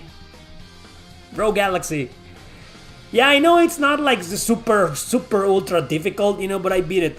That's an achievement for me. Please understand that. What else? Action RPGs. Hardest action RPGs, dude. Oh my god. On normal or without difficulty settings, you know? So I've beaten all the East games. And the only one that I beaten on normal mode is East 9, which wasn't hard. Tales games, most of them I beat them on easy, with the exception of the ones that have no difficulty settings, like Legendia. Tales of Legendia is a really difficult game, man. No difficulty settings, I beat that. But yeah, I'm not giving the best examples. Tales of Graces, but I beat it on easy. But dude, even on easy, that game is fucking brutal. I don't know, I feel like I achieved some greatness by beating Tales of fucking Graces. Code Vein, that's right. Code Vein might be the hard. That no difficulty settings in that game, and it's a Souls game. And dude, that was fucking hardcore. I beat that one, the God Eater trilogy. But God Eater, I never beat the post game of 1 and 2. Just the regular game, and I beat all 3 of them. I also beat the post game in God Eater 3, but I feel like God Eater 3 is not that hard. Not as hard as the first 2. Yeah, God Eater is like Monster Hunter, but with a story and with waifus. With a plot. Monster Hunter games have also a plot, but no. That's not a real plot. Yes, we do have a versus episode today. Have you played God Wars? Yes, I have on the PlayStation 4. The complete legend is on Switch, though. I haven't played that version, but I played the PS4 version. I have a physical copy of it. It's a good one. It's good. Are there any indie gaming companies as future AAA mainstream developers? I don't know. Indie companies should stay indie forever, especially nowadays. Why do you think subscription services are worse for games than TV shows and movies? When did I say that? When did I say that subscription services are worse for games than TV shows? I never said that. How can you play a game on easy? You gotta do at least normal for pride. I have no pride. And nowadays I fucking hate that word. For some reason. I don't give a shit about gamer pride, man. Couldn't give up 2 fucks about that. It's a video game, it's a hobby, it's also a passion, but it's dude. My real life is much harder than that. I take pride in achieving things in life. Life has no difficulty settings. But you know, I beat this game on normal, I feel proud. Well, I beat Rogue Galaxy. And the original Devil Survivor. And Valkyrie Profile 2, and Chrono Cross is fucking hard. I'm proud about that. Too much money ruins anything. What do you think? Too much money ruins anything? That's true. Money usually corrupts people. Have you played Romancing Saga 1 on the SNES? No. I played the remake on PS2. Loved it. The only Saga game I like. Well, yeah, Final Fantasy Legend 2. That. Do you go through New Game Plus on games you finish? Some of them, I used to do that very often back in the day. Nowadays, I just don't have time. But, yeah. I went through Code Vein twice. Shin Megami Tensei 5 twice on New Game Plus. So, yeah.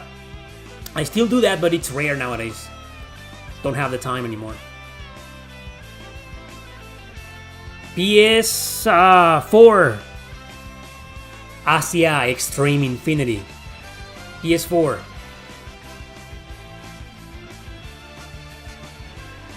Exactly, good drag. Exactly.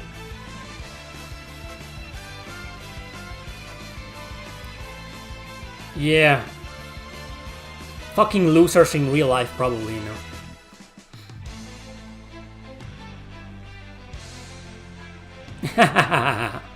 Exactly, LJ.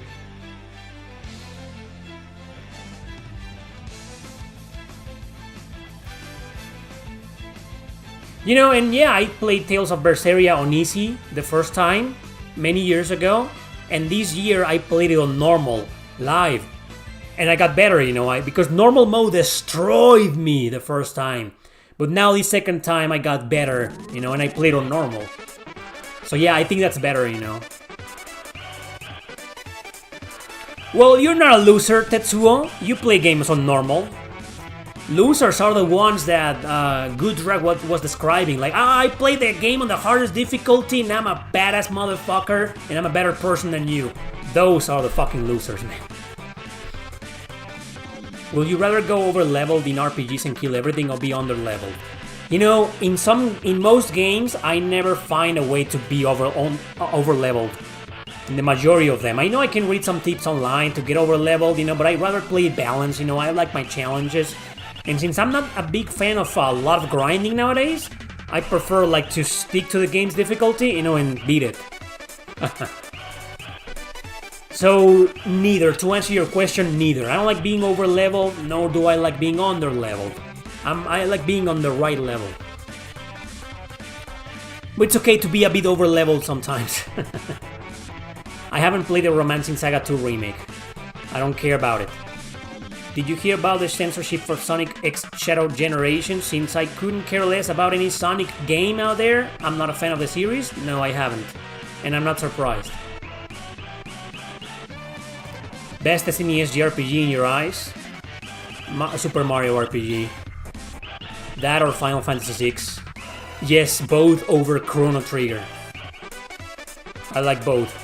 More, a little bit more. The Teenage Mutant Ninja Turtles music, man.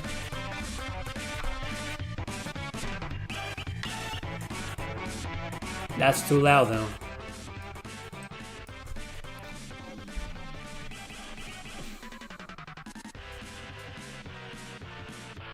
What's up, Michael? Earthbound clears all SNES JRPGs?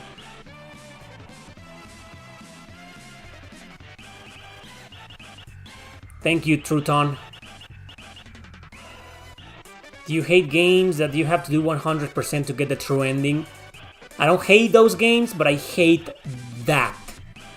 Like Shin Megami Tensei 5. Well, you don't have to 100% that game, but you have to be this ultra stupidly hardcore super boss to get the true ending, and I was like, no. Dragon Quest XI was the same.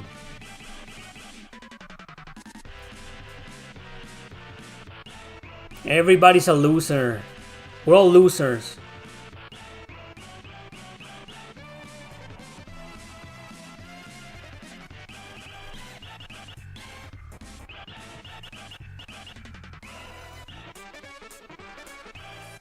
No fucks given for Metaphor ReFantasia or anything from Atlus nowadays. Elon Musk is thinking about getting into making video games? That'll be the day. Oh,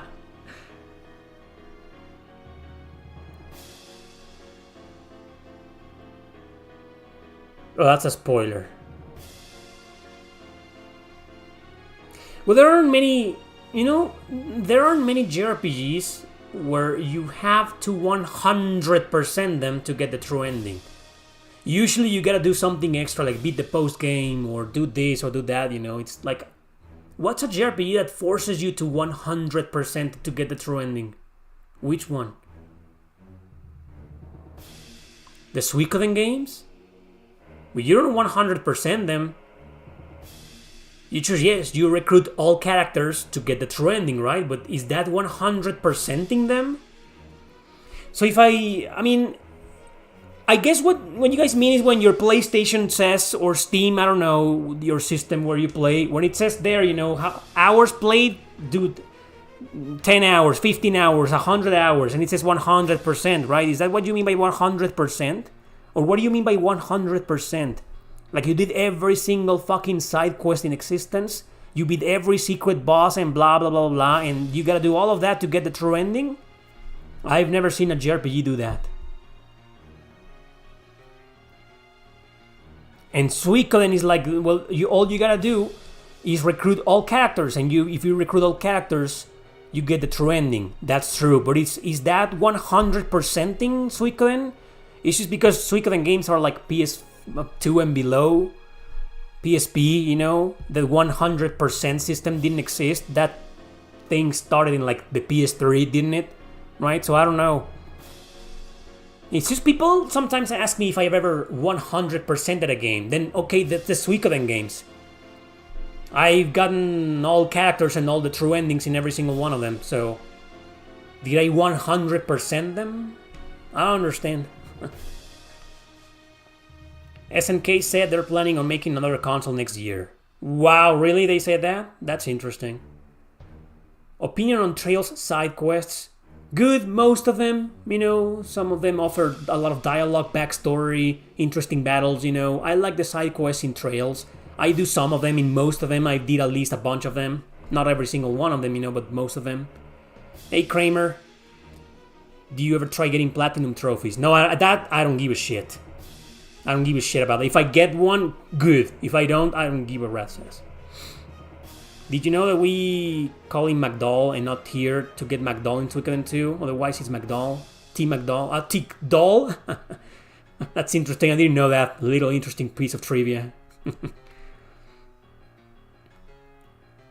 So, well, I don't know about Final Fantasy X too. Didn't I just trash that game for like the 11th time a few days ago in a top 10?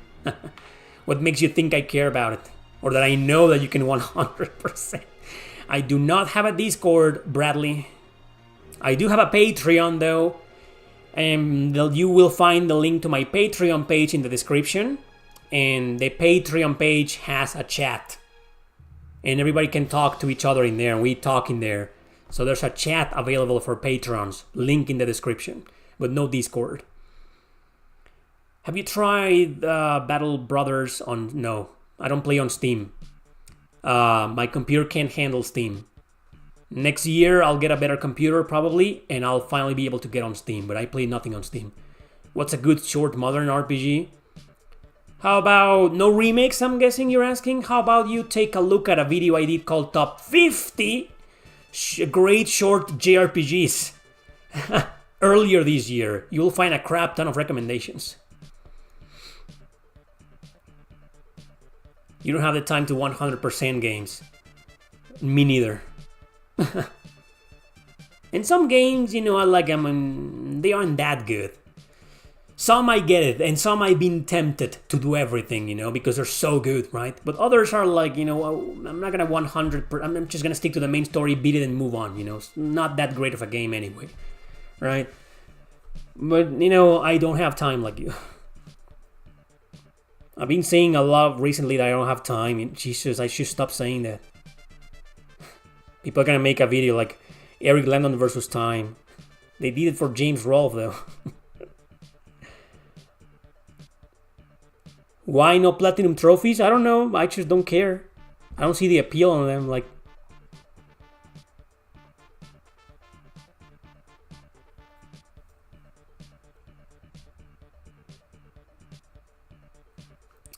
yeah, LJ.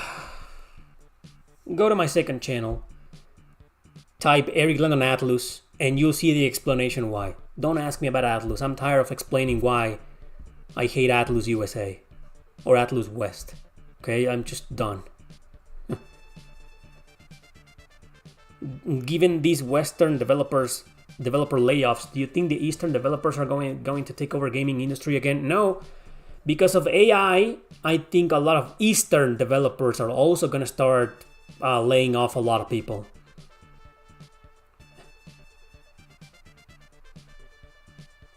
It's not that really a huge investment collecting all the characters, but it does add like at least 5 hours extra of time. And you should follow a guide, you know. Suikoden games are impossible without a guide. They are collecting all the characters though, recruiting them all. Some are like no way in hell will I ever be able to figure out how to recruit this character. No way. Without a guide, no fucking way. Clive, exactly. Clive. Perfect example, man. That was like, what the fuck?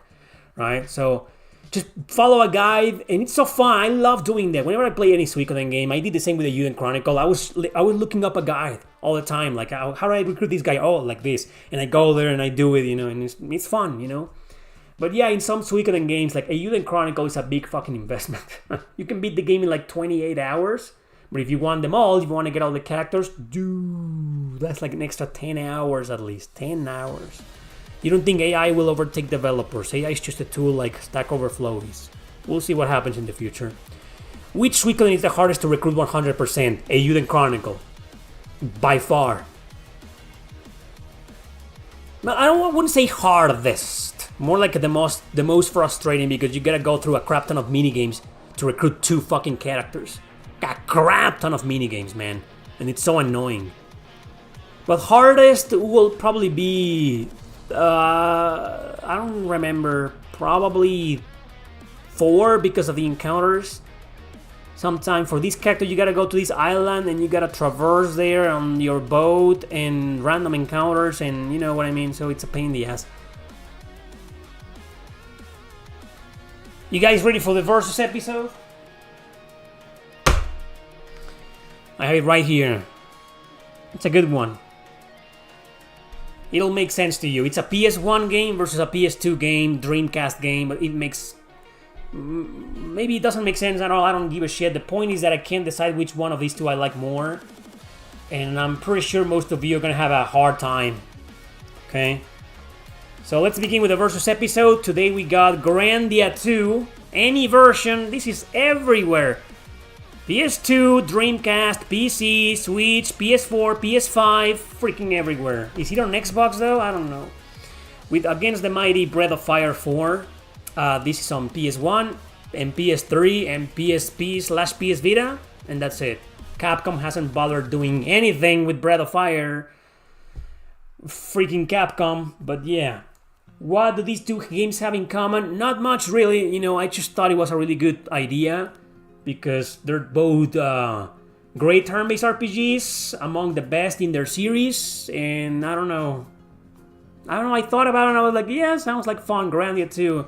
For some reason, I think the people who played both will be unable to decide which one is better, right? Let's begin. It was gonna be like Grandia 2 versus Wild Arms 2. And I was like, no, Grandia 1 destroyed Wild Arms 1. Grandia 2 is going to destroy Wild Arms 2. But is it going to destroy Breath of Fire 4? I just want to see your comments.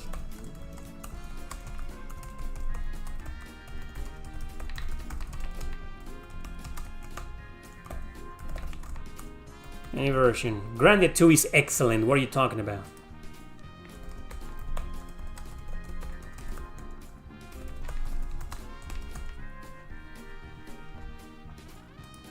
Just the first Grandia 2, okay, not the series. There you go.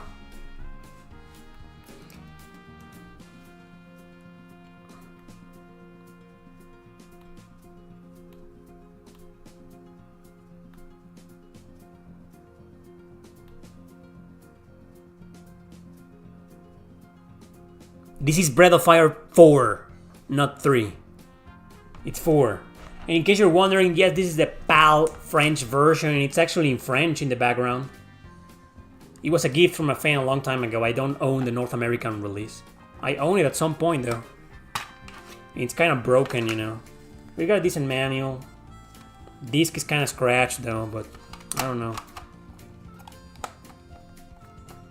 It says here in French, tested and guaranteed.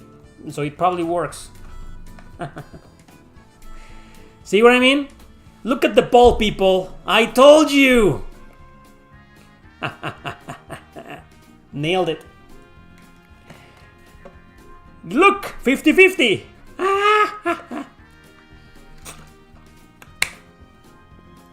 Shin's RPG says Breath of Fire 4 because of its timeless graphics, story, and gameplay's classic turn-based. It still holds up to this day, awesome game and looks really pretty for its time, and the music and characters are very memorable as well. Okay.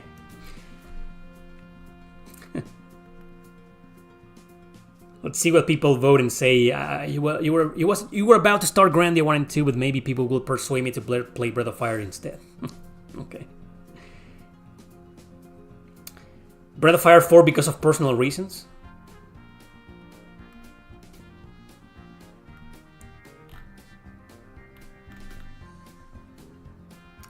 Atis Nice and says, played both, beat Breath of Fire 4, but back when I played them, I was more interested in the silent protagonist Ryu. Interesting fact, he does a line of dialogue at the end of the game.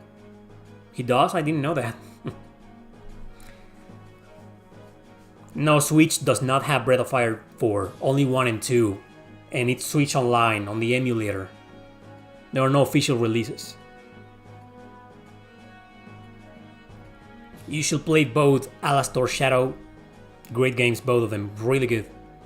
Can we do a 2D RPG versus 3D polygon RPG? Sure, that will be interesting for one of these days. I think haven't we done that? Wait a second. Aren't we doing that exactly right now? This is a 3D game with polygons. These are polygons, right? And this is 2D.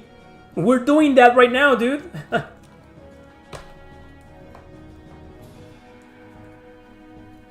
Kevin says, Breath of Fire 4! Oriental graphics, really unique sprites, amazing list of magics and party combos. Narrative is also really good. You start as an adventure finding someone else's sister. And don't forget, you also play as the bad guy.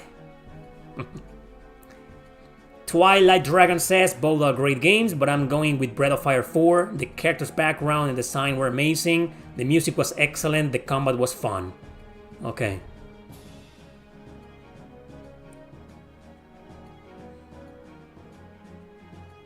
Grandia 2 is fucking awesome. Yeah, it was.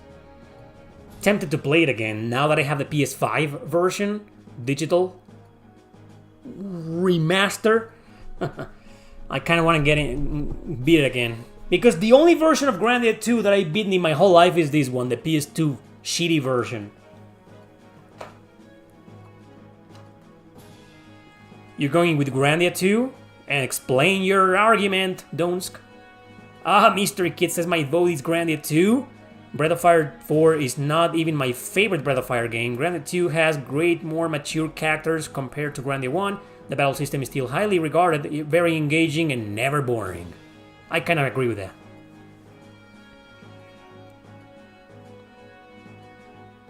I haven't finished Breath of Fire 3.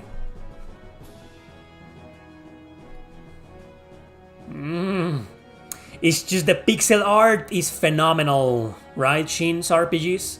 Beautiful looking game. Well, look at the ball right now. 55-45. Grandia 2 still winning. Which game I ranked higher on my blog? Well, I can't remember, because right at this moment I haven't decided, you know.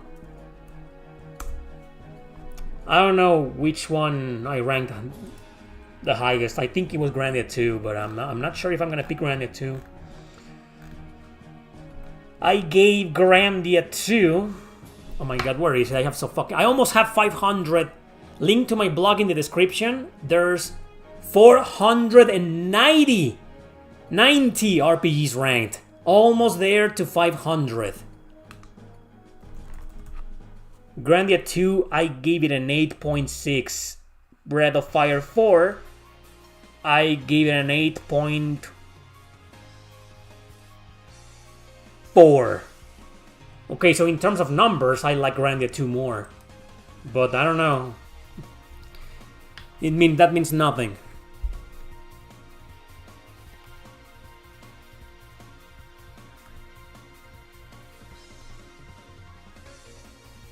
Overall...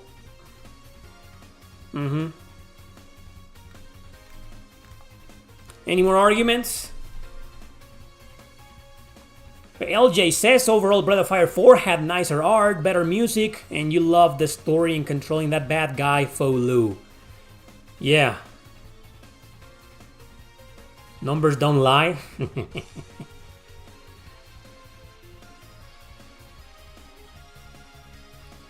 There isn't a Ruro Unikenshin RPG.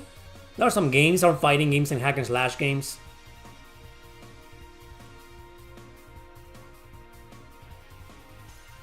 Because Capcom is like, wow, imagine Breath of Fire woke. Nobody wants that. Don't make another Breath of Fire, Capcom.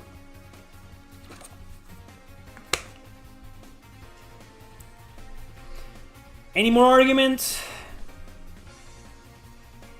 You want me to read so I can make it to the super successful clips that I upload on my second channel that get hundreds of thousands of views? I'll make you famous.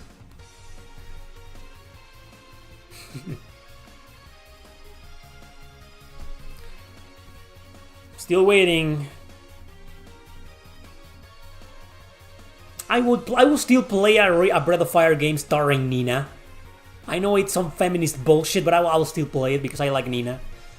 But that Nina is probably gonna be a lesbian with a ring, with a piercing here on the nose, pink color, you know, short hair, and properly dressed like a man or something instead of a woman. That will be the Nina from. Would you consider Castlevania Symphony of the Night as an RPG? I don't know yet. I have yet to finish any of those.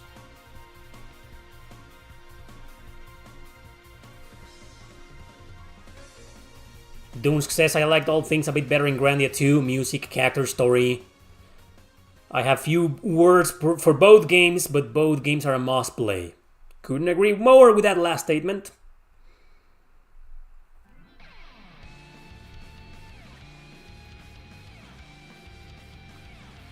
Oh yeah, definitely. Considering Capcom and their trans characters in fighting games, yeah, Nina wouldn't be even a woman anymore. She would be a non-binary whatever.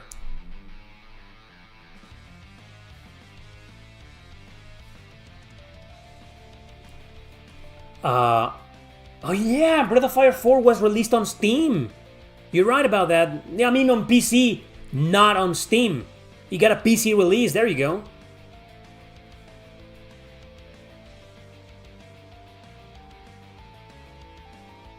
Look at Troton here, just going on and on about what are you even talking about? Bulma, Square Enix, mangas.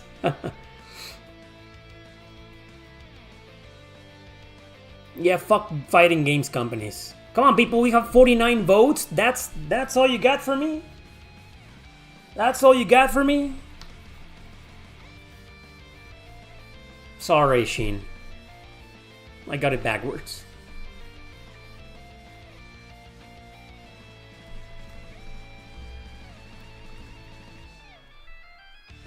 This is the East 10 boss battle theme. It's fucking bonkers. Admit it. 49 votes? Really?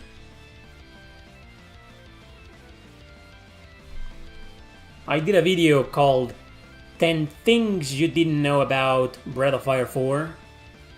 Check it out. That was years ago though. Many years ago. Like 5 years ago. Yeah, they should make another Lunar game, as long as it's got the right developers, without politics. Many are still thinking, maybe. Kevin says, Breath of Fire 4 has better party combos, magic combos, fire, wind, earth, and blizzard, summons, dragon transformations. Also, Breath of Fire 4 has really interactive minigames, like sand racing, fishing, etc. Okay. They need to remaster Breath of Fire 4. Who needs to do that? Capcom? They don't want to. They'd rather remake it and change all characters for modern audiences. 10 games just always remember and appreciate. There's like 500 of those. 5,000 of those games. Oh, I can't speak about the Steam remaster of Grandia 2. I can only speak for the Switch and PS4/5 remaster. The PS4/5 remaster is fucking perfect. So far, I haven't finished it. Earthbound and Mother, I'm not a fan. But I will go back to Earthbound one day and give it a final chance, and we'll decide. We need a Minesweeper remake, Solitaire remake with modern graphics for modern audiences.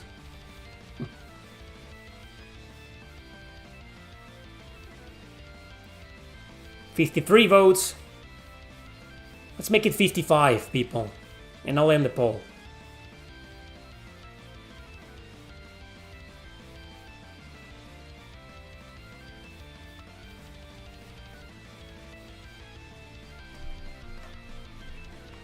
This is fucking great. Mitsusinga. Morbid says Breath of Fire 4 wins for me. The art style was just amazing for me. Better characters, combos, plus it has natural diversity. Come on. Anyway.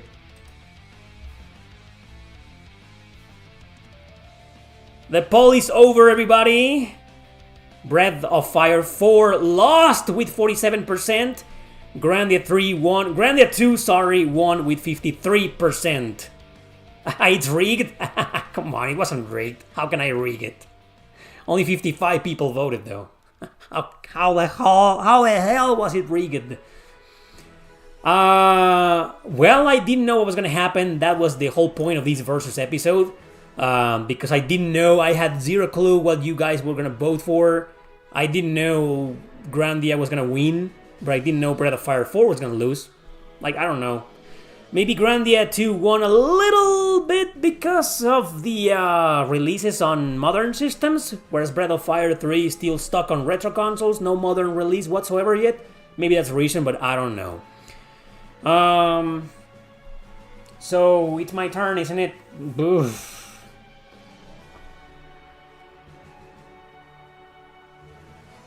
Well, I did rank Grandia 2 in my blog at 8.6 and Breath of Fire 4 was 8.4.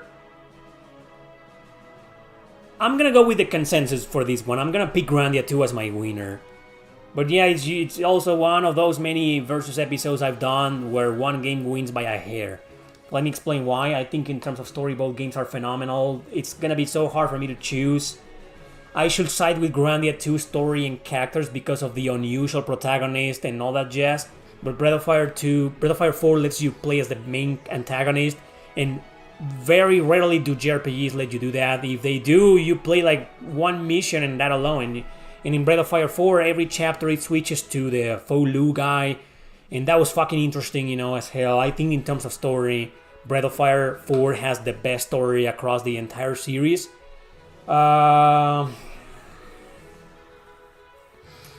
I think the story is a tie. I don't know which one I like more. I'm sorry. Like, if there was an anime, if these games weren't RPGs and they were only anime series, I will watch both and love both equally. I don't know. I can't decide in terms of story which one is the winner. It's just great in both. But here we go. Graphics. I think both games look absolutely fantastic and beautiful. Grandia 2 looks really cool, but Breath of Fire 2 has that art style. Like, I agree with that. The pixel art. Man, yeah. So in graphics, Breath of Fire 4 wins. I like it more. Music, I think I'm gonna side with Grandia 2 because Breath of Fire 4 has a great soundtrack and I love it. It's very immersive and oriental and kind of like, you know, from that era, very Japanese. And I like it, but I think I like the one in Grandia 2 a bit more. It's so, I don't know, wait a sec. It's just Breath of Fire 4 has that super beautiful overworld theme. But Grandia 2 has that really cool battle theme. Oh boy. Fine, I take that back. Breath of Fire 4 wins because it's thematic. It's more original. The music is so, like, thematic, you know, so Japanese, so ancient Japanese and folkloric and shit. Grandia 2 is just another average soundtrack. Great, though, but yeah, okay, Breath of Fire 4 wins in music as well. Gameplay, though, Grandia 2 wins. Simply because you do not have that stupid fucking camera and point of view that like in Breath of Fire 4. I hate that. If there's one thing that I hate about Breath of Fire 4 is the exploration. The camera, no. Grandia 2 learned from the mistakes of Grandia 1 and had a much better camera, especially the remaster, some of them. Okay, the Dreamcast version, not the PS2 version, the camera is like, it lags, okay? But never mind the PS2 version.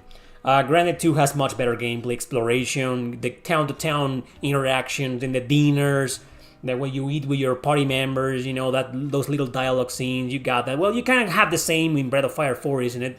You know, at night during the camp, you talk to your party members, but I don't know. I think it's better in Grandia. So, yeah. And no random encounters! Grandia 2 does not have random encounters, which makes it automatically the better video game for me. Forget about the story, okay, and music and whatever. As video games, Grandia 2 is the better video game for me personally. And finally, the battle system. I just love the battle system in Grandia 2. I love the one in Breath of Fire 4, especially because you have like your 3 party members and the ones in the back, and you can switch between them, and the back end support. And then the battle animations are fucking beautiful because of the pixel art, but that's part of the graphics section, not the combat section. So if we focus on just the combat, forget about the battle animations and whatnot, you know, it's just an average combat. It's good with a small twist, but that's it, nothing extraordinary. Whereas Grandia 2 has that evolution of the Grandia original battle system where you can just cancel your enemies' attacks or delay them, and they can do the same to you, and it's better.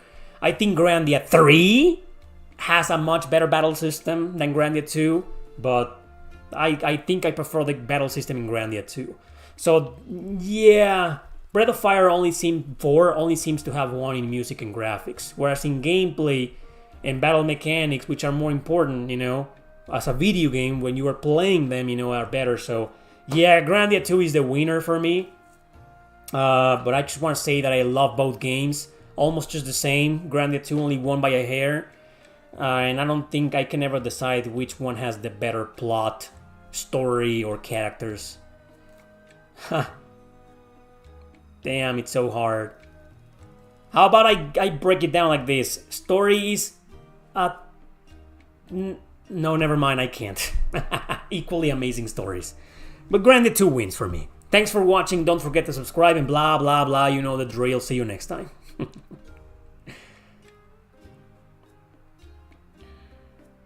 What are you guys talking about? I'm leaving. You know, it's the end. We do the versus episode and it's goodbye. See you guys on Twitch. Follow me on Twitch. Link to my Twitch channel in the description. Follow me there. I stream very often. I'll be live tomorrow. So be there. Part 7 of Super Nintendo games. And eventually I'll do a Halloween JRPGs special on Twitch. Take care, everybody. Have a great weekend or week or whatever. See you next time.